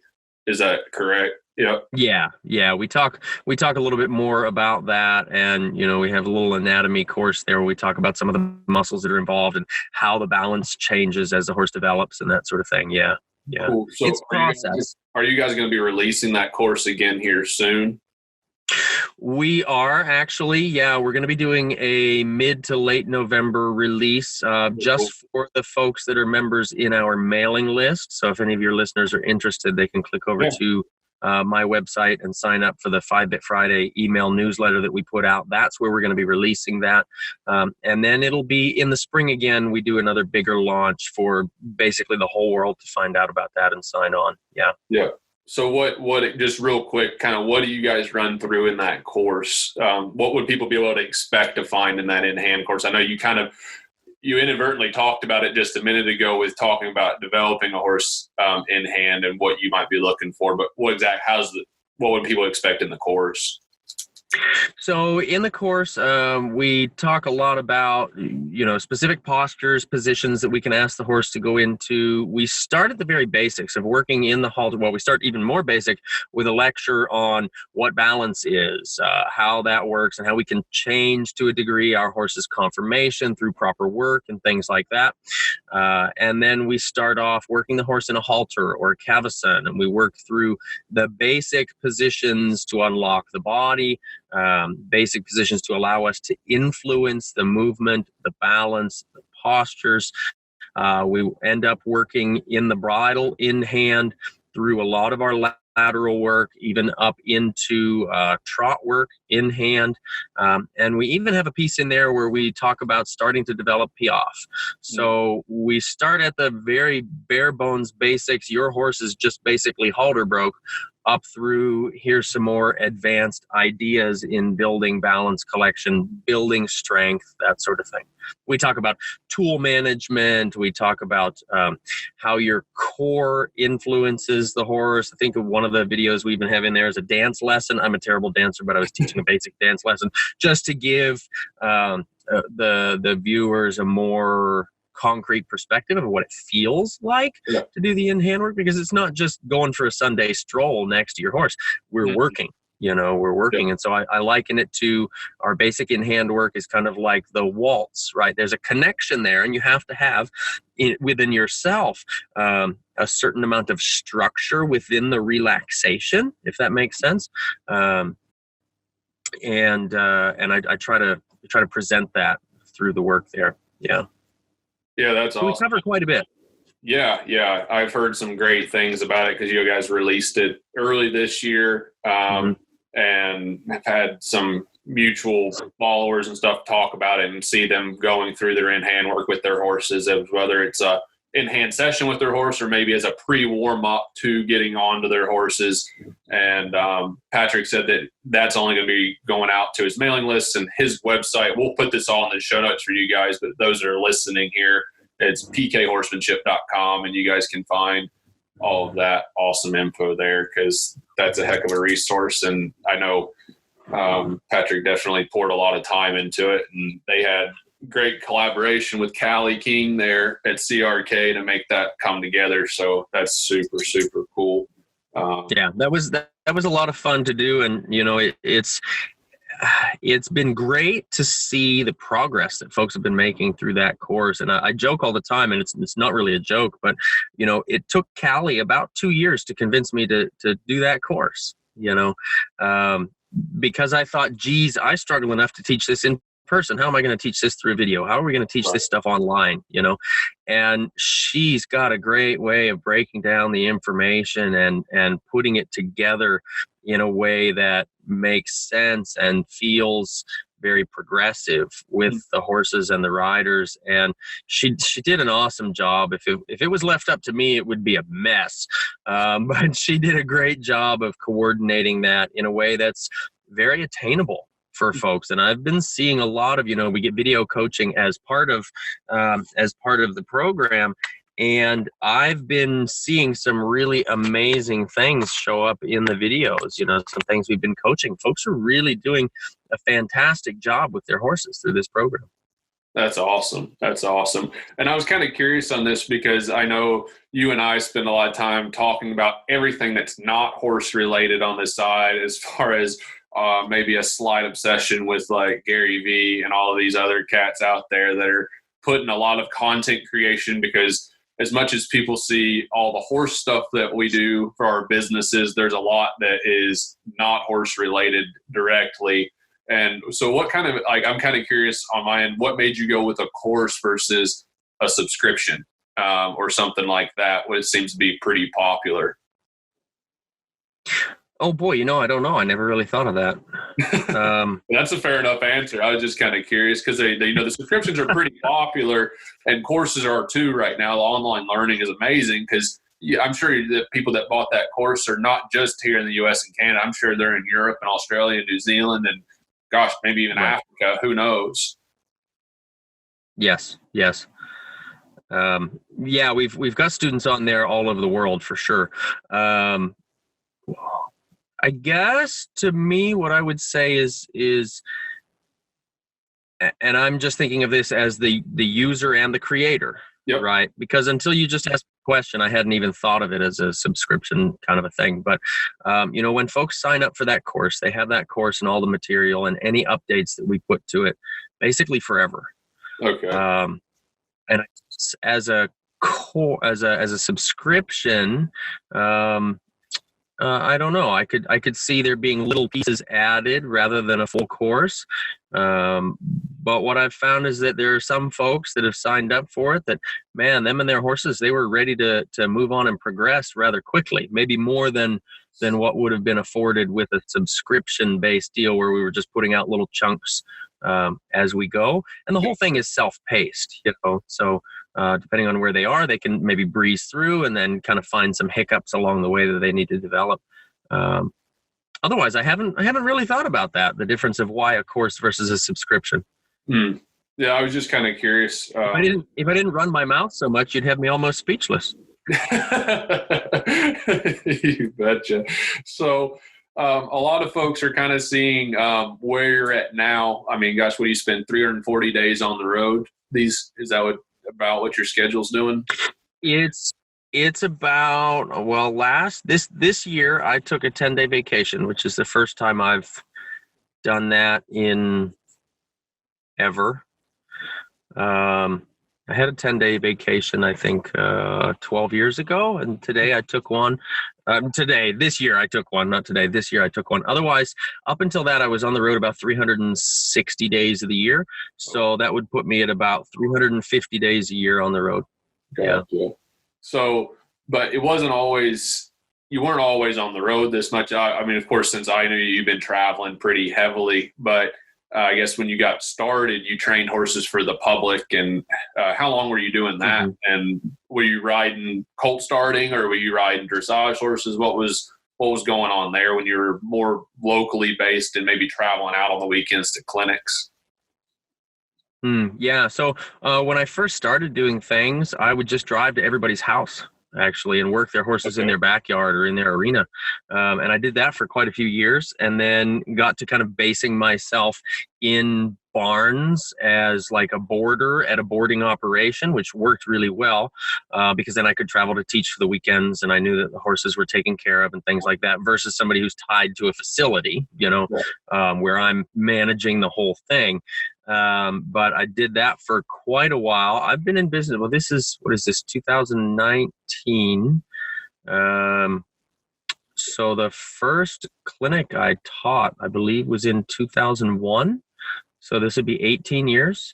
Awesome. That I've been doing this, and I've had the last 6 years full on the road. So there was 12 years that I was traveling to teach, and that I was basing myself from an operation, taking in outside horses. And it started mostly with young horses and problem horses, starting green horses under saddle, working through some problem horses, that sort of thing. And then it got up more and more into the performance side of things. And as I got to starting more young horses for dressage riders, became much more of a dressage influence. I'd always had an interest in it to begin with. And so it was kind of a great way to segue into that discipline as to starting the young horses. And that really is what got me more and more involved in dressage as I was starting the young horses. And then I would have owners ask me to ride in clinics with other dressage instructors and that sort of thing on their young horses to get them that experience. And that's what really got me hooked and kind of made that transfer, Awesome. So was it something on your radar that you wanted to get into teaching more? Was that something like you knew you kind of enjoyed, or maybe you tried it and you're like, oh, this is something I could do? Was it maybe in the plans to hopefully eventually be traveling like you're traveling now, teaching as much as you are? It was, gosh, I would say it was kind of a random mess to begin with. As most of us do when we're young, we don't really create a business for ourselves. We create a job for ourselves, right? Mm-hmm. And the job that I had was going around, riding horses, and that turned into teaching more lessons with folks with their horses. And then as I started doing the clinics, that became more and more of a thing. It started getting more and more requests. So I would go so far as to say it was kind of accidental to begin with. And it became, there was about a year, 2 years maybe, where I was taking in horses just for what we'd call partial training because I was spending so much time on the road. And it got to the point where it just made more sense to stay on the road. And that's where I've been. I haven't been home since that day, 6 years ago. But it very quickly, I would say it wasn't through intention on my part, thinking, I want to be so busy, I want to be on the road teaching all the time. But very quickly, the schedule kind of overtook, and requests for more clinics just kept coming in and kept filling the schedule. And now, when we talk about clinics, most people tend to think of clinics as a weekend thing. I teach clinics 7 days a week. And interestingly enough, a lot of times my Wednesday clinics will be as busy as my Saturday, Sunday clinics, that sort of thing. So I'm traveling to different barns. I might spend as little as a day at a barn. I might spend as much as 4 days. That's kind of the long average right now at one place. And then I go on to the next. And so, like I say, I'm teaching as much during the week, and even sometimes more than I am on the weekends. And a lot of times, like I know just from knowing the back end a little bit of how you guys do things, like when you say clinic, a lot of times that means that you're going to facilitate, you're teaching private lessons or small group lessons, but it's not necessarily like, I think the horsemanship to me has kind of gotten a feel for like clinic means a 10 to 15, maybe 25 person group thing that goes on for 3 or 4 hours. But you're more in the realm of teaching privates or small semi-privates, correct? Yeah, that's the primary, and when I started out teaching clinics, it was kind of the group thing. And I always tried to limit the number in the groups because I feel like if you're 1 in 30 and you need help, maybe good luck getting it. But if you're 1 in 10 and you need help, you're going to get seen more, that's going to get noticed more. And I have some group sessions that are larger, like when I teach the Garocha sessions, or if I teach the in-hand sessions, those are a lot of fun because I have riders swap horses so they get to experience the in-hand work with different horses. But I would say that probably 85, maybe even 90% of the teaching that I do now, my clinics, is one-on-one individual sessions, or maybe 2 riders in a semi-private session. Yeah. Gotcha. Now, most of those people, are they actively competing in dressage or maybe a discipline, or is it kind of split? Like, what's that dynamic like? There's a good variation in that. I have competitive riders in lots of disciplines, ranch horse disciplines, the Western dressage, traditional dressage. We've got the working equitation. I'm having a lot of riders recently that are working equitation competitors. There's a big mix of that. And then I have a lot of riders also that just want to learn more and just want to do better with their horse. Yeah. I'm going to kind of backtrack real quick. You made a comment just real briefly about, as when we're young trainers or people getting started, and maybe it's any business, but particularly a lot of people that enjoy being with horses, sometimes they inadvertently end up starting their own business, whether they have that intention or not. And you said that we kind of folks have a tendency to create a business or create a job for themselves versus a business. And I think that's super big to expand upon, because I was surprised. We've done some polls on Instagram, and there is a lot of young up and coming horse trainers and people that want to be actively involved, but maybe are in early 20s or still in high school, and they really want to do that. So I think life experience might speak for itself here, but what exactly do you mean when you're talking about a job versus necessarily creating a business? Well, I guess when I think of it, I think of, if we're going to create a business, we're creating something with longer term goals, more of a plan, more intention behind it. When it was just a job, it was just going to work. It was just the task that I had to do. It was the lessons that needed to be taught. It was the horses that needed to be ridden. But there wasn't so much this perspective of, how is the business going to continue on? How are we going to actively touch and help more people as we go? Because, as and as anybody out there who knows, who's maybe riding horses for the public, you can only ride so many horses in a day. You can only touch so many individual horses in your sessions and things like that. And so there's a longevity to it. How do we create a longevity to this? And that's where the idea of like the in-hand course is so fantastic, because we can have, at any one point, we could have several hundred people looking at that video at the same time and learning from that. Or, I do a lot of lectures now where, I could talk to a room with, maybe there's 12 people, maybe there's 80 people, in the room. And that's different than trying to talk to each one of those people one at a time, that sort of thing. Yeah, so that's kind of what I think about when I think about it being a business versus a job. It's what kind of a lasting impact can there be? Yeah, and it seems like, a lot of people that get started in the horse business, they get started for the horses, and then they end up finding their groove and whatever it might be from there. I know when I got started, it was just basically because we were at our equine rescue and those horses needed a second chance. And I just happened to end up in the round pen with about 8 people on the outside of it one day, asking a bunch of questions that Lord knows what I told them at the time. But, but I did enjoy that, being in the middle of that round pen. And I was just like, oh, okay, that's not really what I expected to enjoy, because being very introverted and just would rather be with the horses and be by myself. And I'm like, actually, I could get used to that.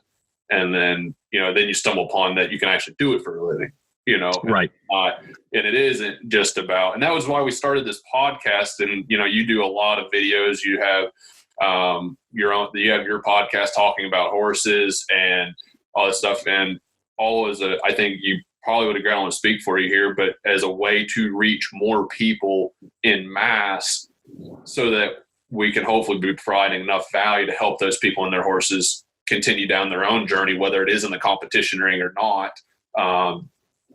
But basically trying to leverage the fact that we now don't have to, you don't necessarily have to. I get tickled to death when I'm out at the farm and I'm riding horses, and I go and I'm like, well, I'm going to shoot this video like this horse just did something. And I'm like, oh, this would be pretty neat.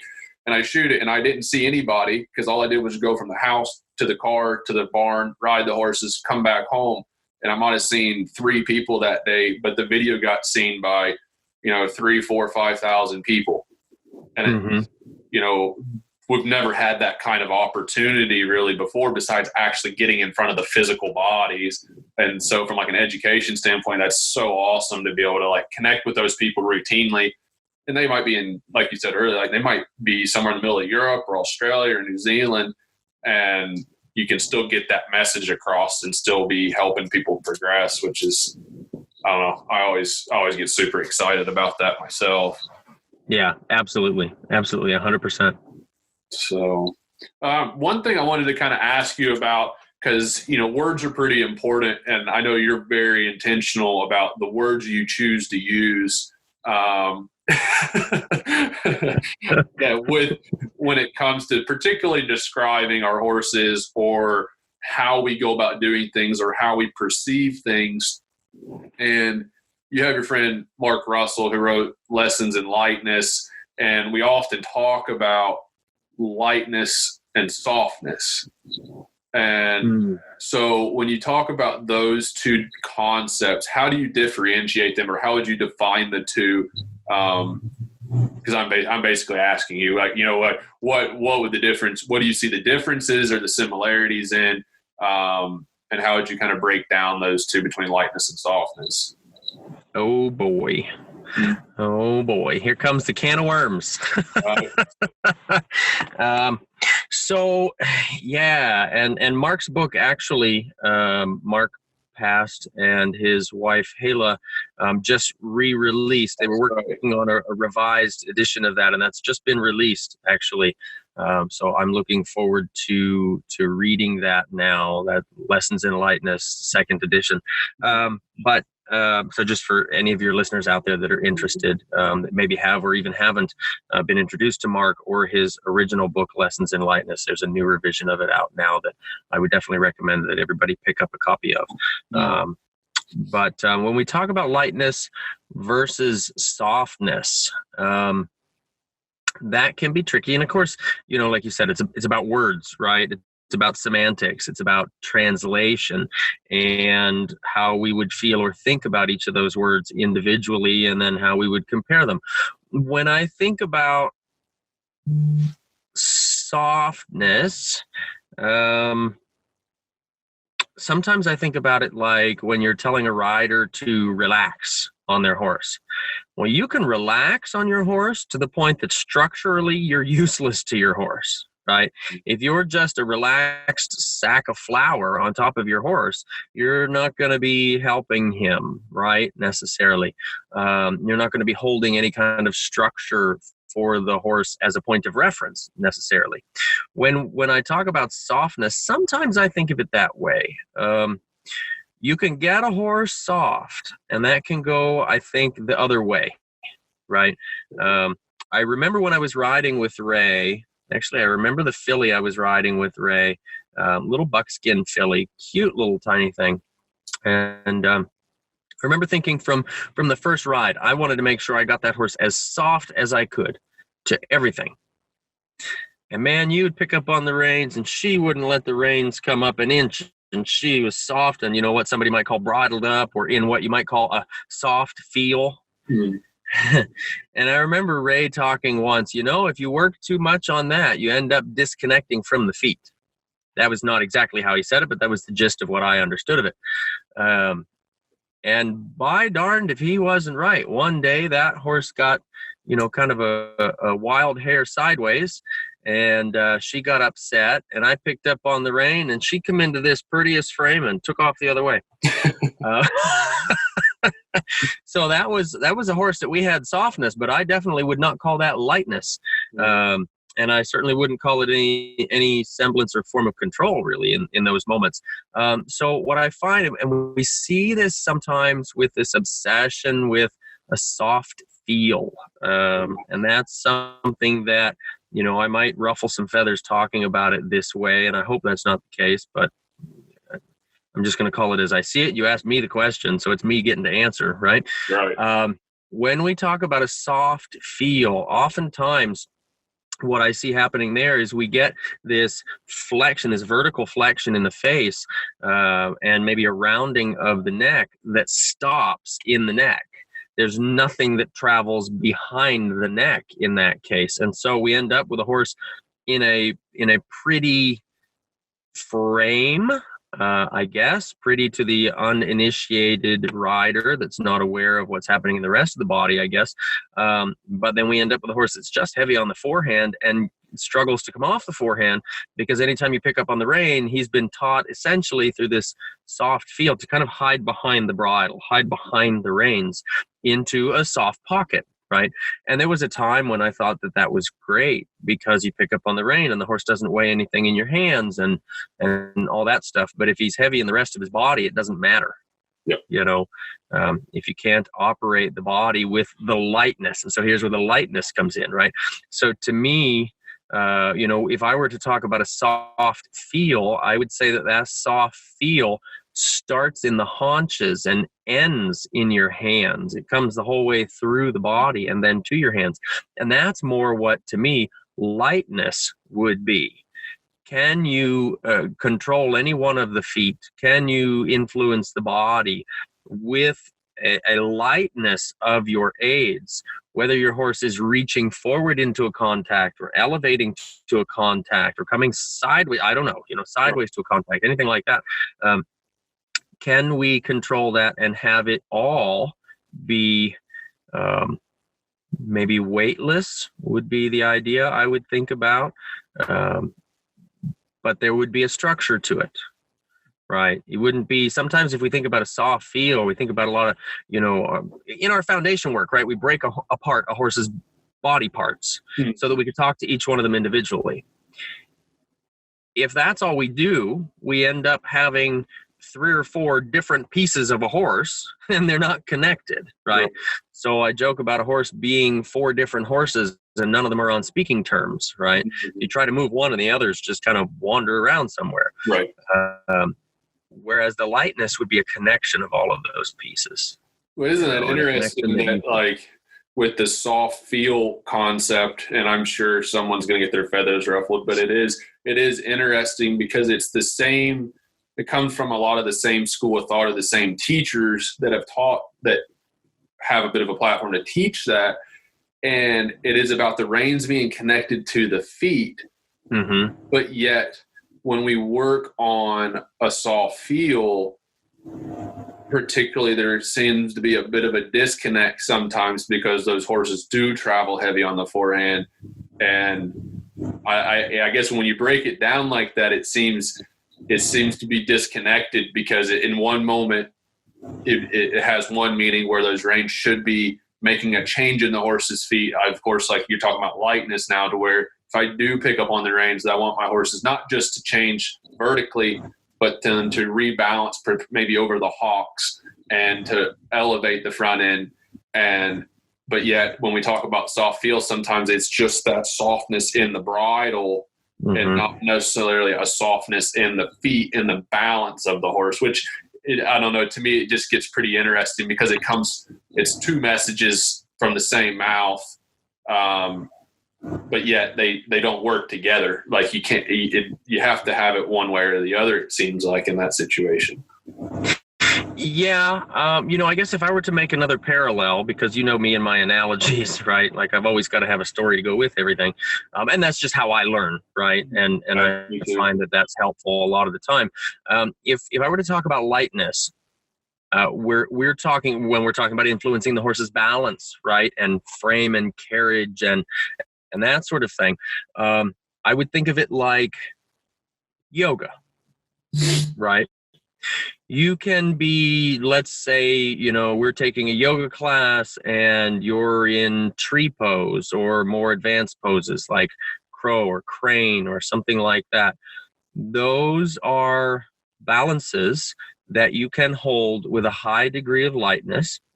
And it's because you have control and influence over your balance and your posture, right? So when we're talking about lightness in the horse, to me, it's about being able to influence the balance and the posture and have that be soft, right? But I think if we're talking about softness without balance, softness without posture, then we're just talking about playing pool with a rope. Yeah, totally. Yeah. I hope that makes sense. No, it does. And I think you have another analogy that you use a lot of times about the ballet dancer and how they relate to the ballet bar. Mm-hmm. I'll let you kind of go into that because I will botch it, but I do use it fairly frequently when I'm working with people that maybe a horse doesn't have a great association with the bridle, or maybe the individual is not utilizing the bridle in a way of helping the horse relax or become educated when we're talking about the primary versus your secondary functions of the bridle. And I usually lean on to your analogy of the ballet dancer. And I think that kind of goes right into the softness and lightness here, to kind of shed some light. I like the yoga one, but I also I've used that one. So I'll let you kind of dive into it there. Yeah. So when we talk about, we're comparing the bridle to the ballet bar for the ballet dancer, the ballerina, when it comes to the bar, it's not something that she's supposed to lean on, or he is supposed to lean on. And it's also not something that's electrified, right, or hot to scare them off of it. It's simply a point of reference for where their body is in that moment. And that's what we want to think about the bit being, is a point of reference for where their body is in that moment. So, for instance, if I were to release the rein longer, I would want the horse to reach to to the bit, to find that place out there where the bit is that point of reference for, say, a longer, maybe a lower frame, right? If we were to elevate the reins, elevating the bit in the horse's mouth, we would want the horse to come up kind of to that point of reference, right?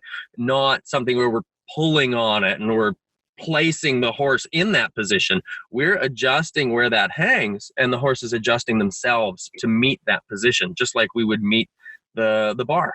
Yeah.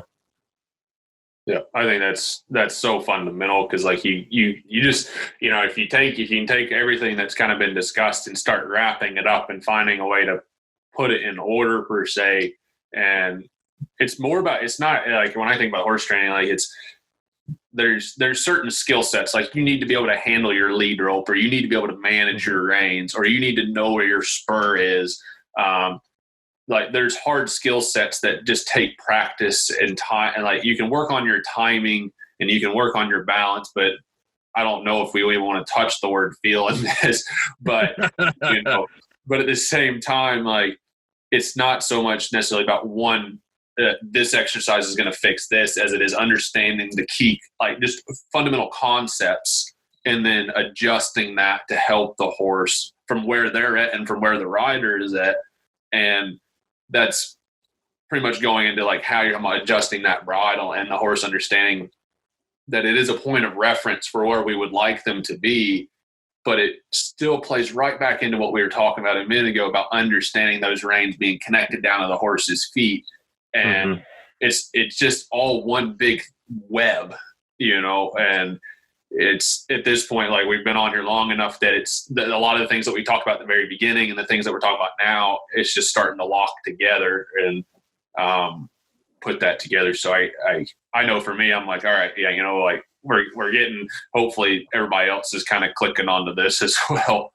But, right. Yeah. The full circle has met. Yeah, exactly. And so one of the things that, we're going softness and lightness, soft feel and all this good stuff. And one of the most overused terms I think I hear, and maybe it's different on your end, but I constantly hear people get that horse collected. And it is the farthest damn thing from ever getting there. And so I kind of wanted to talk about some more advanced stuff, selfishly, but also for folks that are looking at pursuing things to a further degree and truly understanding what collection, what the foundation in collection is. We've talked about strength and conditioning already, which is obviously a very big part of collection, but understand that collection is not what we talked about as a soft feel of the horse just dropping at the pole and moving into the bridle without flipping its head upside down. So and you've seen collection on a very high level, particularly when these horses that come out doing canter pirouettes, and they're almost naturally collected in how they travel sometimes. But I guess I want to touch on one thing first, and I'll throw this out there so we don't forget, because I will forget, is how, when you talk about collection, how do you understand collection as far as what it means to be collected? And then how do you evaluate a horse on what their potential is in ever reaching that and being able to truly be collected? Or some horses have physical limitations on the capabilities, which is of course they do, but how you would identify that? Oh gosh, that's a big question right there. When we're talking about collection, the basic way of thinking about collection is that the horse is essentially carrying more weight on the haunches than they are on the forehand, And there are several things that would have to take place in order for all of that to actually be collection, different ways that he's going to use his body, that sort of thing. You can have a horse that's rearing. He's carrying all his weight on his haunches, none of the weight on the forehand, but he's not in collection, right? Not necessarily in that moment. So, when we're talking about collection, it's the horse needs to learn. This takes us to the idea of self-carriage. Self-carriage is where the horse learns and develops the strength to carry the rider in the horse's own natural balance, in spite of the fact that the rider's sitting on them. Okay. Which for some horses, that's all we can even hope for, is the idea of self-carriage based on how they're built. if we look at the base of a horse's neck, where that is in relation to the haunches, can have a big influence on the horse's capability for collection.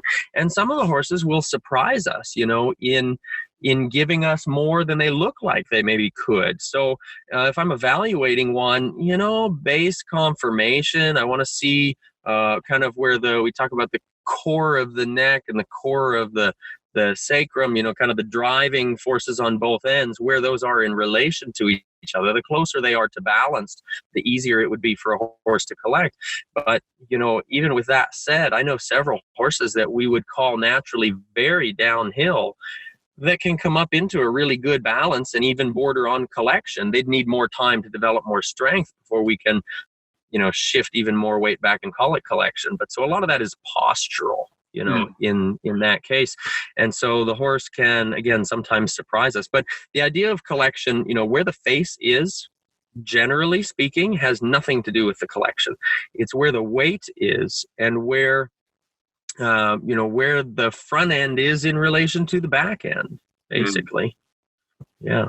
Yeah. We've got a horse that's kind of round and soft in his face, but he looks like a wedge. He's not collected. In fact, that's the opposite.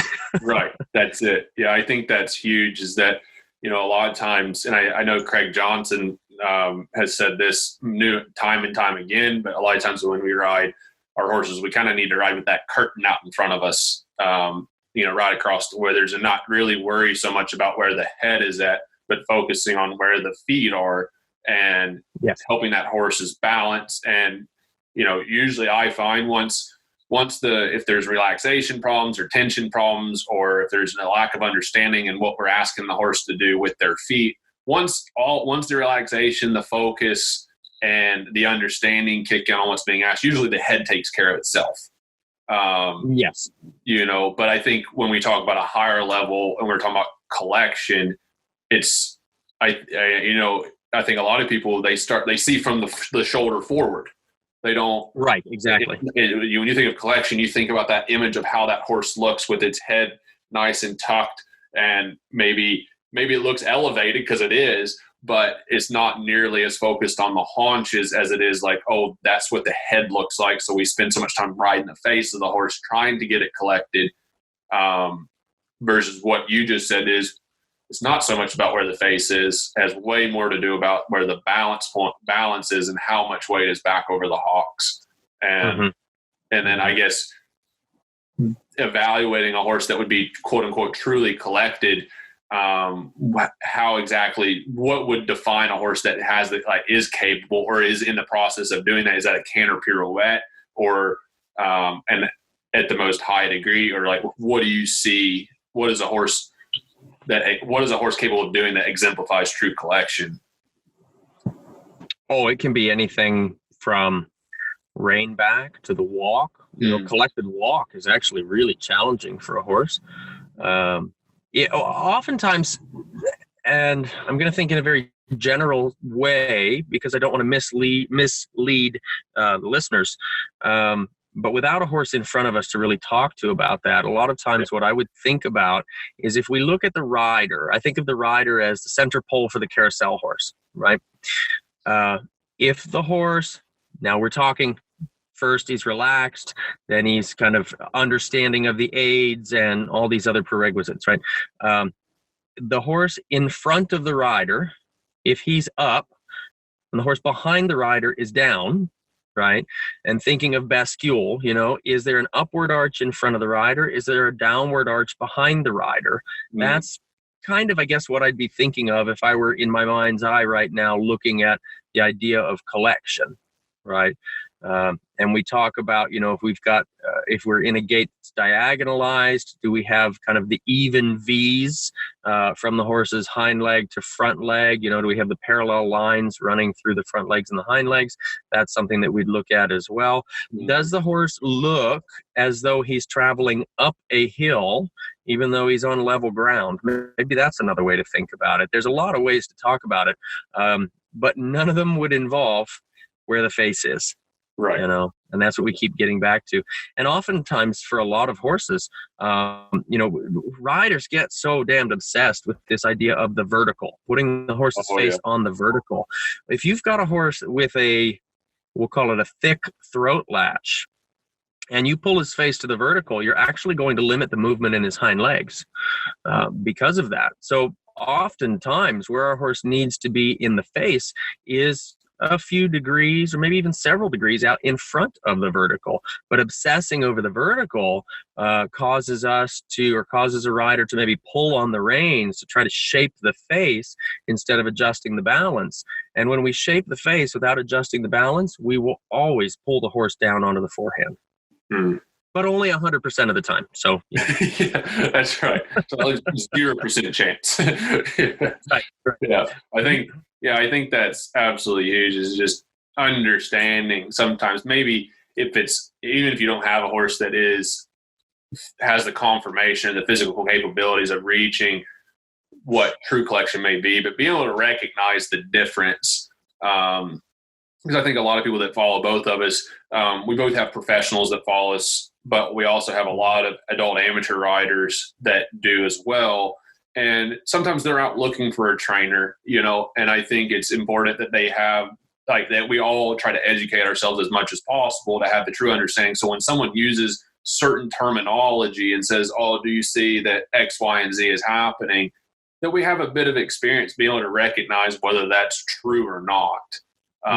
Or is it just a bunch of smoke and mirrors per se? Right. There's plenty of that out there for sure. Right. Absolutely. So, yeah. Well, and that gets back, I think, to the idea, you were talking about the words and the intention.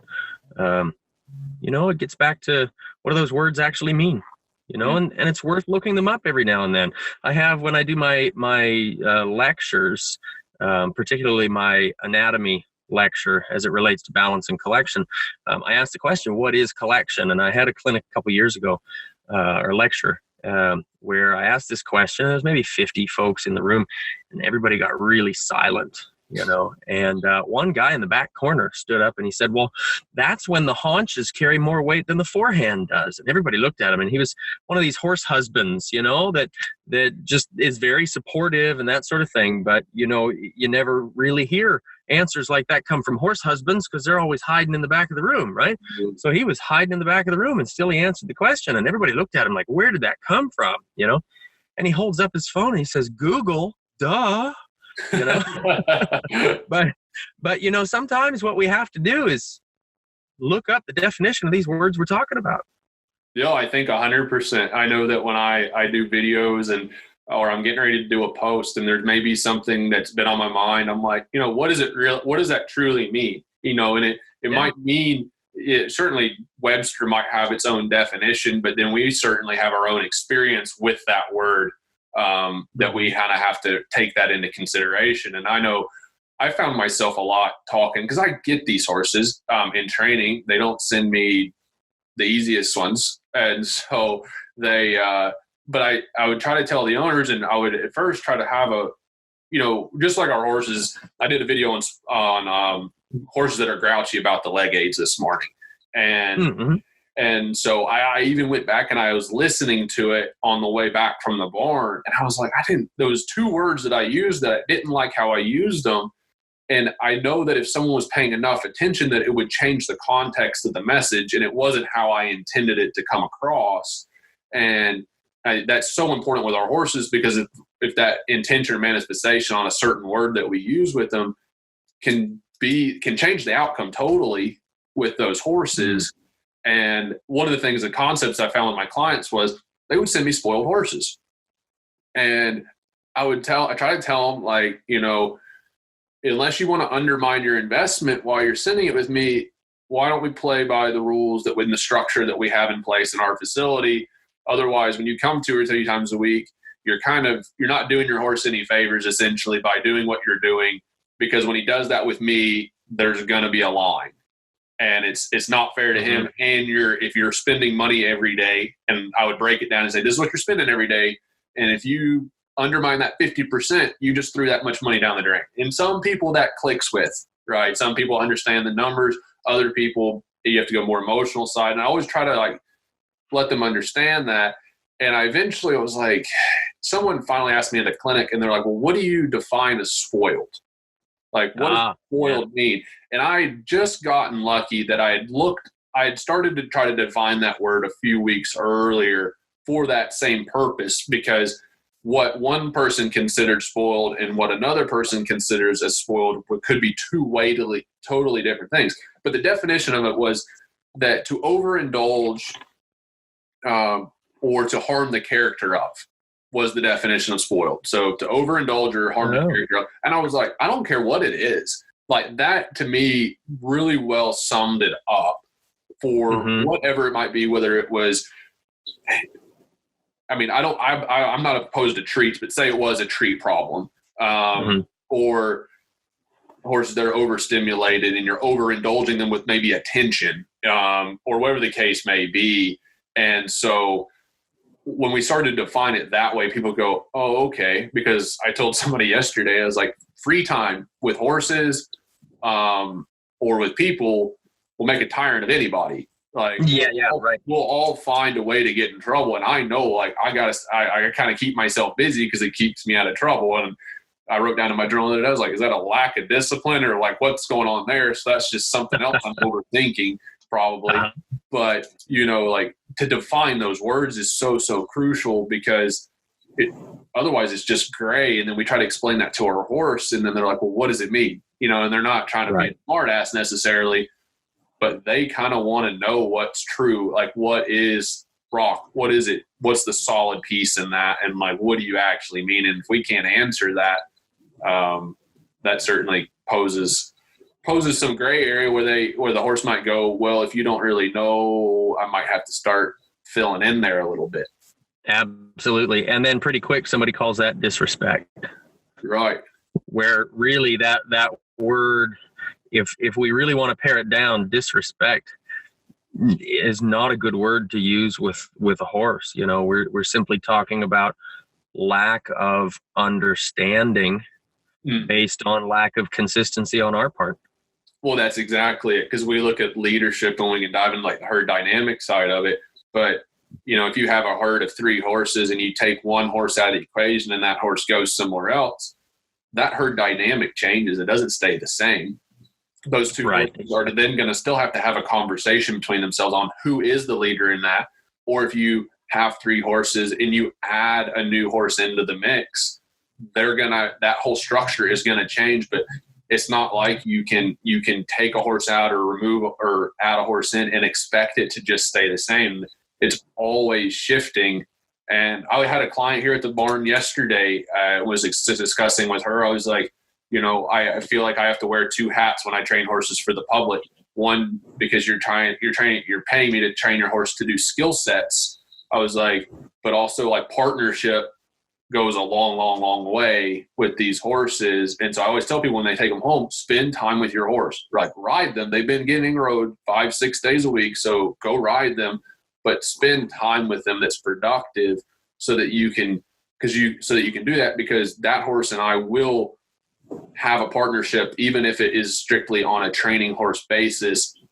And I'm not spending the extra time that I'm promoting they go spend with their horses, because we've got a whole barn to ride, but that they can go in there and develop that partnership. And then because essentially that leadership and that partnership, you can't just transfer that over to somebody else. And the horse isn't just going to exactly. The horse isn't always going to go, well, Colton said it's this way and Patrick said it was this way, so this person might uphold it. Like, they're going to still ask a few questions because that's in their nature of the herd dynamics. It's not because they're disrespectful. It's because they need to know for their survival of who is actually going to sit there and run the ship. And exactly. You know, I know from a training horse standpoint, like I have folks get on these horses before their owners do, because they're like, no, we're paying you to train your horse. I'm like, that's good. Do you want to be the second person that ever got on them? And that usually changes the topic a little bit. And they're like, oh, okay. But it does help those horses, because then they say, well, this human was consistent. This human was consistent. This human was consistent. So they are more reliable to be more consistent with somebody else. But it's still a new relationship.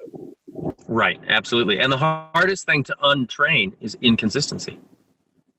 Yeah, I couldn't have said that any better. Yeah, that sums it up quite a lot. Yeah, and it's just do something with them. It doesn't have to be anything. They don't need to be sweating and carrying on, but just do consistency, because we have training barns will put rides on your horses. For like those that are listening, when you send your horse to somebody to train your horse, they will train that horse in a session. They will spend however long they spend with them, whether it's 30 minutes or an hour and a half, like they get that training session.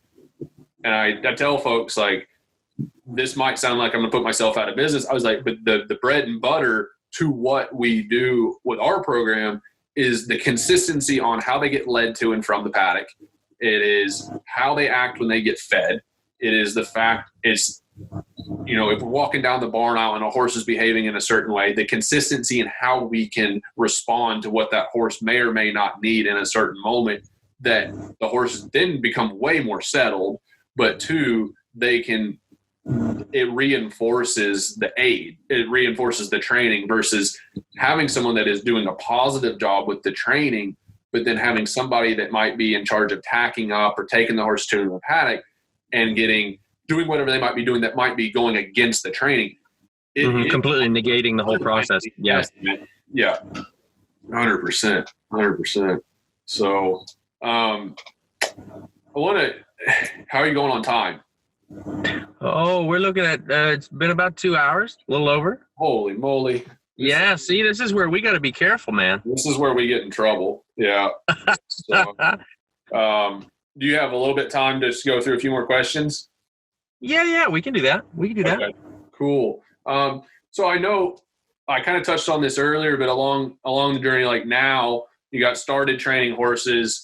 You had been a part of starting the Pennsylvania National Horsemanship Association and all of those things along the way, running a training stable as well as traveling on the road. But I'm going to lean into the folks that are getting started in the business, because that's when I met you. I was on the road working for somebody. You and I just happened to end up in the same facility the same weekend. And I was sneaking around the barn trying to ride. You had a clinic that weekend, and I knew you had a clinic, and I was like, I didn't have the money to pay for the auditor's fees because I wasn't getting paid hardly anything. And so I was like getting up super early to ride the horses I had to ride before you started your clinic, so I wouldn't be in the way and wouldn't subject myself to. And I had no idea who you were, and we just happened to be at the same spot. And then we got to chatting, I guess, on the rail there. And then before we knew it, we stayed up half the night, it seemed like, talking about Tom and Ray and all that good stuff. Right. With a bottle of Cabernet and all that. So that was, and then, so with that in mind, I think with social media, you and I are really on the same level about keeping things pretty real and keeping things positive, but not BSing anybody on the fact that it's all rainbows and sunflowers and stuff like that. And so along the way, like, it hasn't been just smooth sailing for you. Right. Yeah. Like, I remember at one point you had shared, this could be trouble.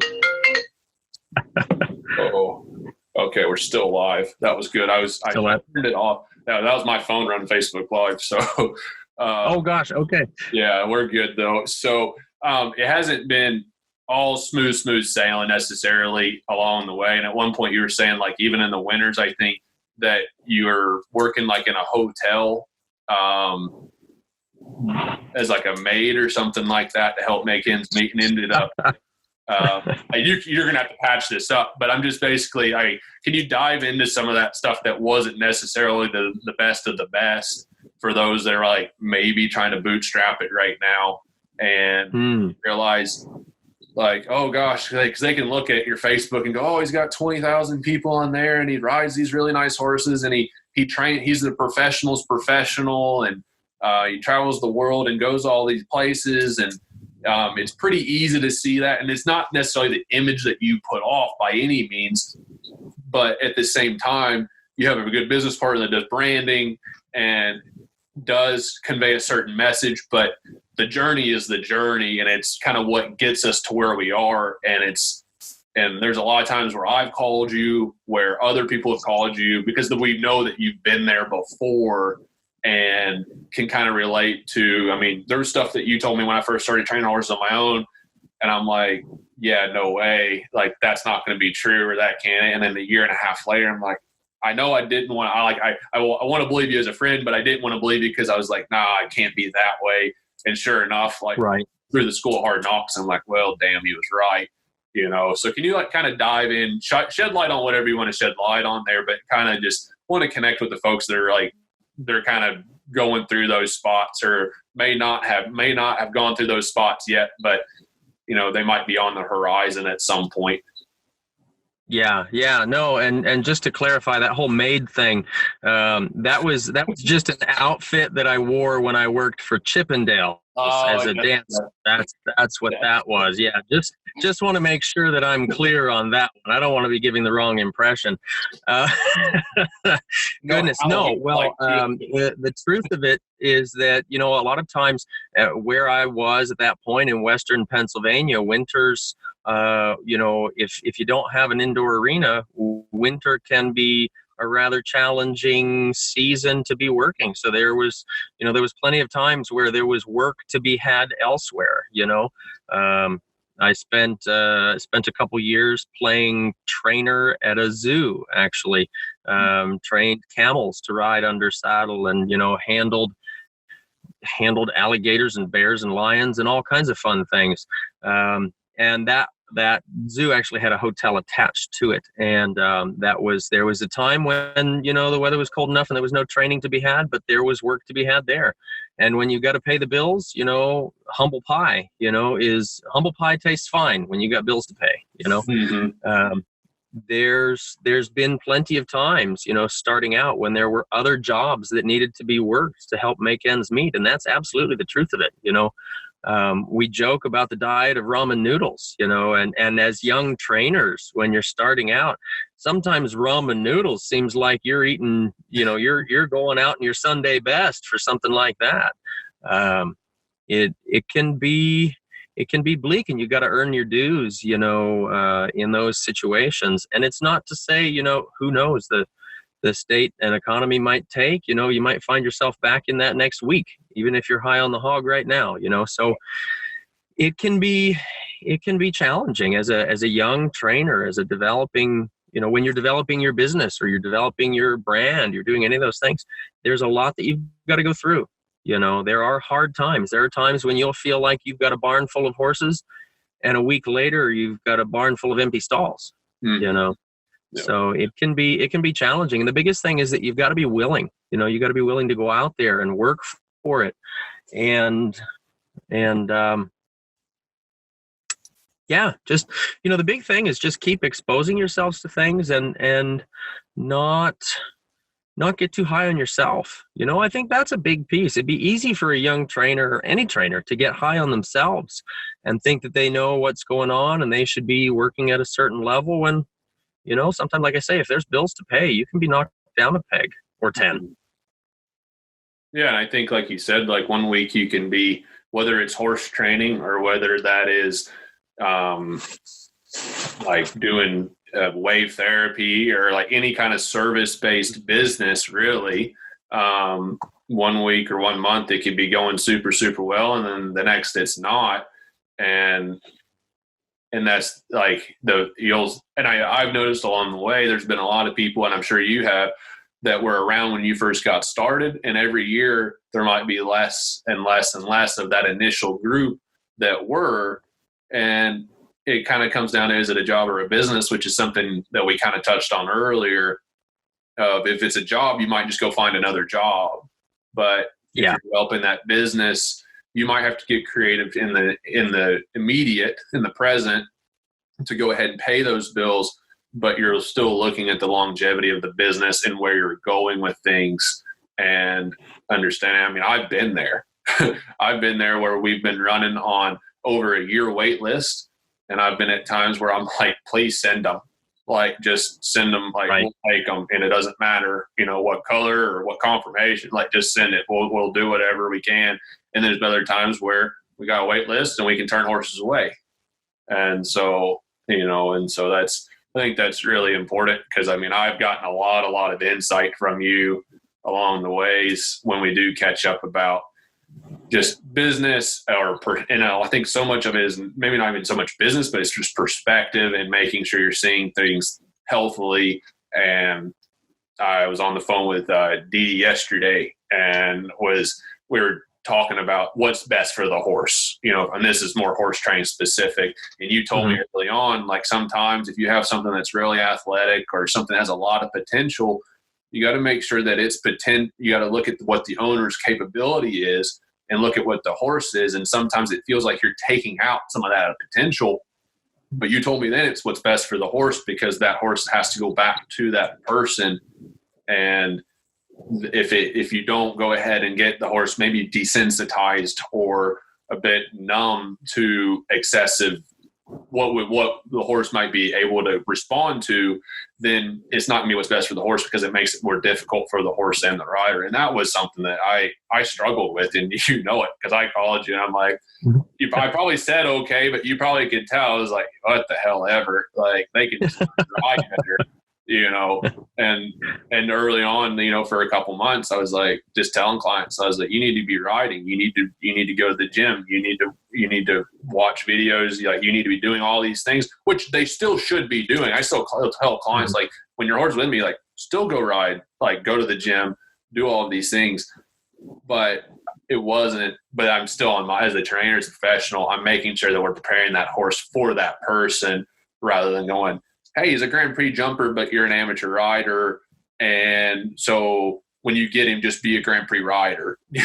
Right. Exactly. Yeah, for sure. That doesn't do the horse any favors. And just stuff like that that's been very insightful. I've had to learn through the school of hard knocks, because I'm a little hard-headed that way. But, that has been very fundamental along the way here, because it's not an easy journey, but which kind of leads me into, I guess, what keeps you going now? Like, what are you excited about, or what are you focusing on that kind of keeps you cruising down the road and chasing what you're chasing?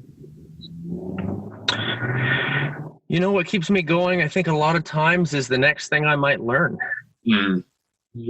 I tell folks all the time, I feel like I'm so blessed, because when I'm sharing something with them, it's an idea that I've had based on about 250 horses every month I get the chance to touch, And so what I say today and what I said 2 years ago are probably a little different, maybe very different even.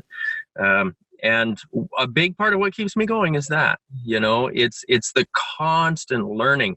I'm addicted to learning, just like I know you are, and so many of us are. It's that addiction that we have to feed, That's the biggest part to me. And then there's the excitement when somebody really gets it. That's, to me, boy, that's super exciting. Yeah. I think like that was a big part of like how you and I met, as far as the one comment you said, like, cause you had your clinic that weekend and you're like, hey, come ride with us. And I was like, I can't, like, whatever the rate was for the clinic was more than I was probably making the 2 months. And so, and that's a testament to how little I was making, not how much Patrick was charging for his clinic. Thank you for clarifying that. Yeah. So, but you're like, hey, no, don't worry about it. Like, come on, ride. And we rode for like 2 days. And I did ask you, I remember I was like helping you take some stuff back out to your big old truck there, your Cowboy Cadillac. And, so I was asking, I was like, why did you let me ride? And you said, because you're going to do something with it. And that to me felt like a little bit of reverse psychology to a certain degree, because like, yes, like I was committed, pot committed to doing this. And I don't know necessarily what you saw in that moment, but to me, I'm like, this guy invested in me, and now I need to take what he offered and run with it. Like, I wouldn't be doing a disservice if I didn't take this opportunity that I just had and actually do something with it. And that kind of like along the way, you and I have been like, give it away for free. You know, we've listened to enough content where like, you know, you'll do videos or you'll write articles, or I'm sure at clinics all the time, you know, somebody asks for something and you're like, hey, you know, don't worry about it. Like, I'll help you out here or there. And you do what you can because you truly want to help people. And we oftentimes see on the flip side, you know, where people are cashing in all the time. And I think like we both, I don't want to put words in your mouth, but how important it is like that you do make it accessible, particularly to those that are truly trying, like, to want the best of it. Like, we do this because we have to make a living. It is a business to both of us. But when you find somebody that, if someone else is out there and you're like actually going to do with it, or if you have the opportunity to have the influence over somebody and you're like, hey, this person's actually going to do it, you know, that impact that you can have on somebody versus the short-term financial goals, I guess, is like tenfold. I mean, oh yeah, you know, like, I mean, it came up 2 months ago, but it's like, it was hard to believe it had been like 10 or 5 years since you and I had met. And it was just like, holy crap. And it was like, where is time gone? And it was just 2 days, you know, and never would have thought that what it's turned into now, where we've been able to teach some clinics together. And it sounds like we've got another one for next year. And I don't know if that's news to you, but it is, but that's awesome. Good. I'm glad to hear that. Yeah, apparently we're going to North Carolina, so to teach. So yeah, there we go. But yeah, so I guess as far as like what do you, just to kind of wrap up, and we'll kind of end it after this, but what are you thinking about these days, like as far as your own education? I know you went to the farrier school and you got to go down there and go to a saddle fitting school for English and Western, but what are you really diving into? What are you reading, or what are you watching, or who are you watching for your own personal education? Oh gosh. Personal education. To me, I'm always on the horizon for where can I learn more? What can I do more of? And I try to be learning something, you know, frequently every week. You know, I guess one of the things that I've been trying to tap into more is how to help riders feel the kind of things that we're talking about and understand things in the way that we're talking about them. And so that's kind of taken me, I would say that's taken me down a little bit of a rabbit trail, but maybe it's not a rabbit trail. Thinking more about mindfulness and awareness and things like that. So it's led me on some discoveries and some books and things like that are off of the normal horsemanship idea, you know. And I think we all get to a point where we learn more about our horsemanship from books that don't have anything about horsemanship, right? Or anything directly, right? So reading a lot, doing a lot of research on mindfulness and what that's about and how that helps us to key into like a lot of our instinct and kind of inner feelings, that sort of thing, that I think is so important when it comes to working with our horses. Is there something is there things that you might implement on a daily basis or try to implement on a daily basis that kind of, so it becomes not so much of a thing that we do with our horses, but as a way we live our lives that you are like, that you've done to kind of help progress that way, or that maybe you suggest to riders to do? Yeah, you know, and I guess, you know, I've tried meditation and I would say that I'm terrible at that, but I still try it, just like I'm terrible at yoga and I still try to do that, you know. I think it's an awareness of that and starting to be aware, trying to be aware of even the thoughts you have. Where did that thought come from? Does that thought actually apply? Things like that. Kind of questioning what's going through your mind. You know, what's coming up from the thoughts that you're having? Where, like I said, where did that come from? Where did that thought come from? How do I apply that? And is it really suitable in this situation? Yeah, absolutely. Absolutely. That's huge. I think that's the crux of all of it. I don't know if it was Tom or who the heck said it, but it's something as soon as I heard it, I put it in my pocket, and it was like the last thing you learn is the first thing you need to know. Yes, for sure. That's been huge as far as on a colt starting basis, trying to work with young horses and getting things done faster, because you can feel where there's opportunity to build on something versus with you talking about teaching with your students and trying to help them experience those certain things. You can't replace what it is to actually feel something.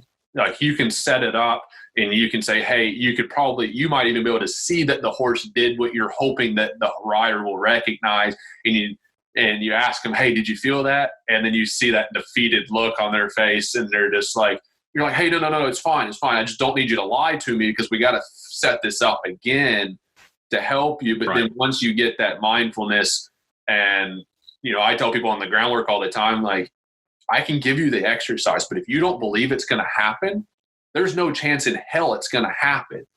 So a lot of times that's why they can, at the clinic, someone can hand you the horse and the horse does it, and you do the same technique, but it's all here that has to change, or here that has to change. And it's not so much what they're doing, but it's how they're doing it. And I think that's something that, like, it almost has to be lived. Like, you can teach it and you can try to bring the awareness to it, but until someone makes that actual commitment to it, the chances of it actually taking place, and that could be a half pass or a side pass, or a horse cantering on a loose rein. If the person is so concerned about the horse going around heavy on the forehand and running off with them because they're going to give them their face, probably going to happen. They like to prove us right, and so exactly. Like, it's one of those things. I know we could go on for another 2.5 hours, and I certainly hope we get the chance to do this again, because I went through, and if I could get to do this regularly, when I get to look up people that I look up to and, like, go and try to dig through their past and try to find out all the things that they've done and where they've been and who they've worked with. Like, we didn't even touch 1/10 of what we could have in this. And so I know you've got to pick up Carly. Apparently I learned I have a dentist appointment, so that is also actually Meredith's phone's sitting here and it just went off with the notification. So apparently that is happening. But nice. So, but guys, I appreciate Patrick. Thanks for being here on the very first episode for the Heart of Horsemanship podcast and the show. It's going to... Thank you. It's an honor. Yeah, absolutely. I mean, I really do hope we get to do this again, because I know that we've got some exciting things going on between the two of us that I'm very excited about tapping into, because I know every time we get to teach together or get to spend some time together, I walk away and my brain doesn't stop as it is, but it goes on overdrive usually afterwards. And so appreciate everybody that's tuned in live on Facebook the last 2.5 hours. There's been quite a few of you guys that have stuck it out the whole way. The numbers have been pretty consistent, and we'll be putting this up on the podcast for Apple and Android users as well. Everybody that, for Patrick, he alluded to his in-hand course that's going to be coming out through their newsletter, and you'll be able to reach Patrick at pkhorsemanship.com. We'll put the links below, as well as he's on Facebook at Patrick King Horsemanship, and then Instagram at Patrick King Horsemanship, as well as YouTube. He's got a lot of resources. He does a lot of live videos and is putting out educational content all the time. Travels like crazy. And so if you need to watch his schedule, because he covers quite a bit of country from the Northeast to the Midwest and all the way in between. So if you ever get the chance to pick up a lecture, some of the seminars he does, any online education, and particularly if you get the chance to ride in a clinic, it's phenomenal, because you're not going to end up being one of 30. You're going to be one of one, and what they're charging for a private lesson is so reasonable for you to go in there, get the intense, get the one-on-one help, keep you busy for plenty of time. And he comes back and forth so much that, you can take a lesson, stay busy for a couple of weeks, and then know he's probably going to be passing back through, and that you can get some help again. So guys, everybody, thanks for tuning in to the Heart of Horsemanship podcast here.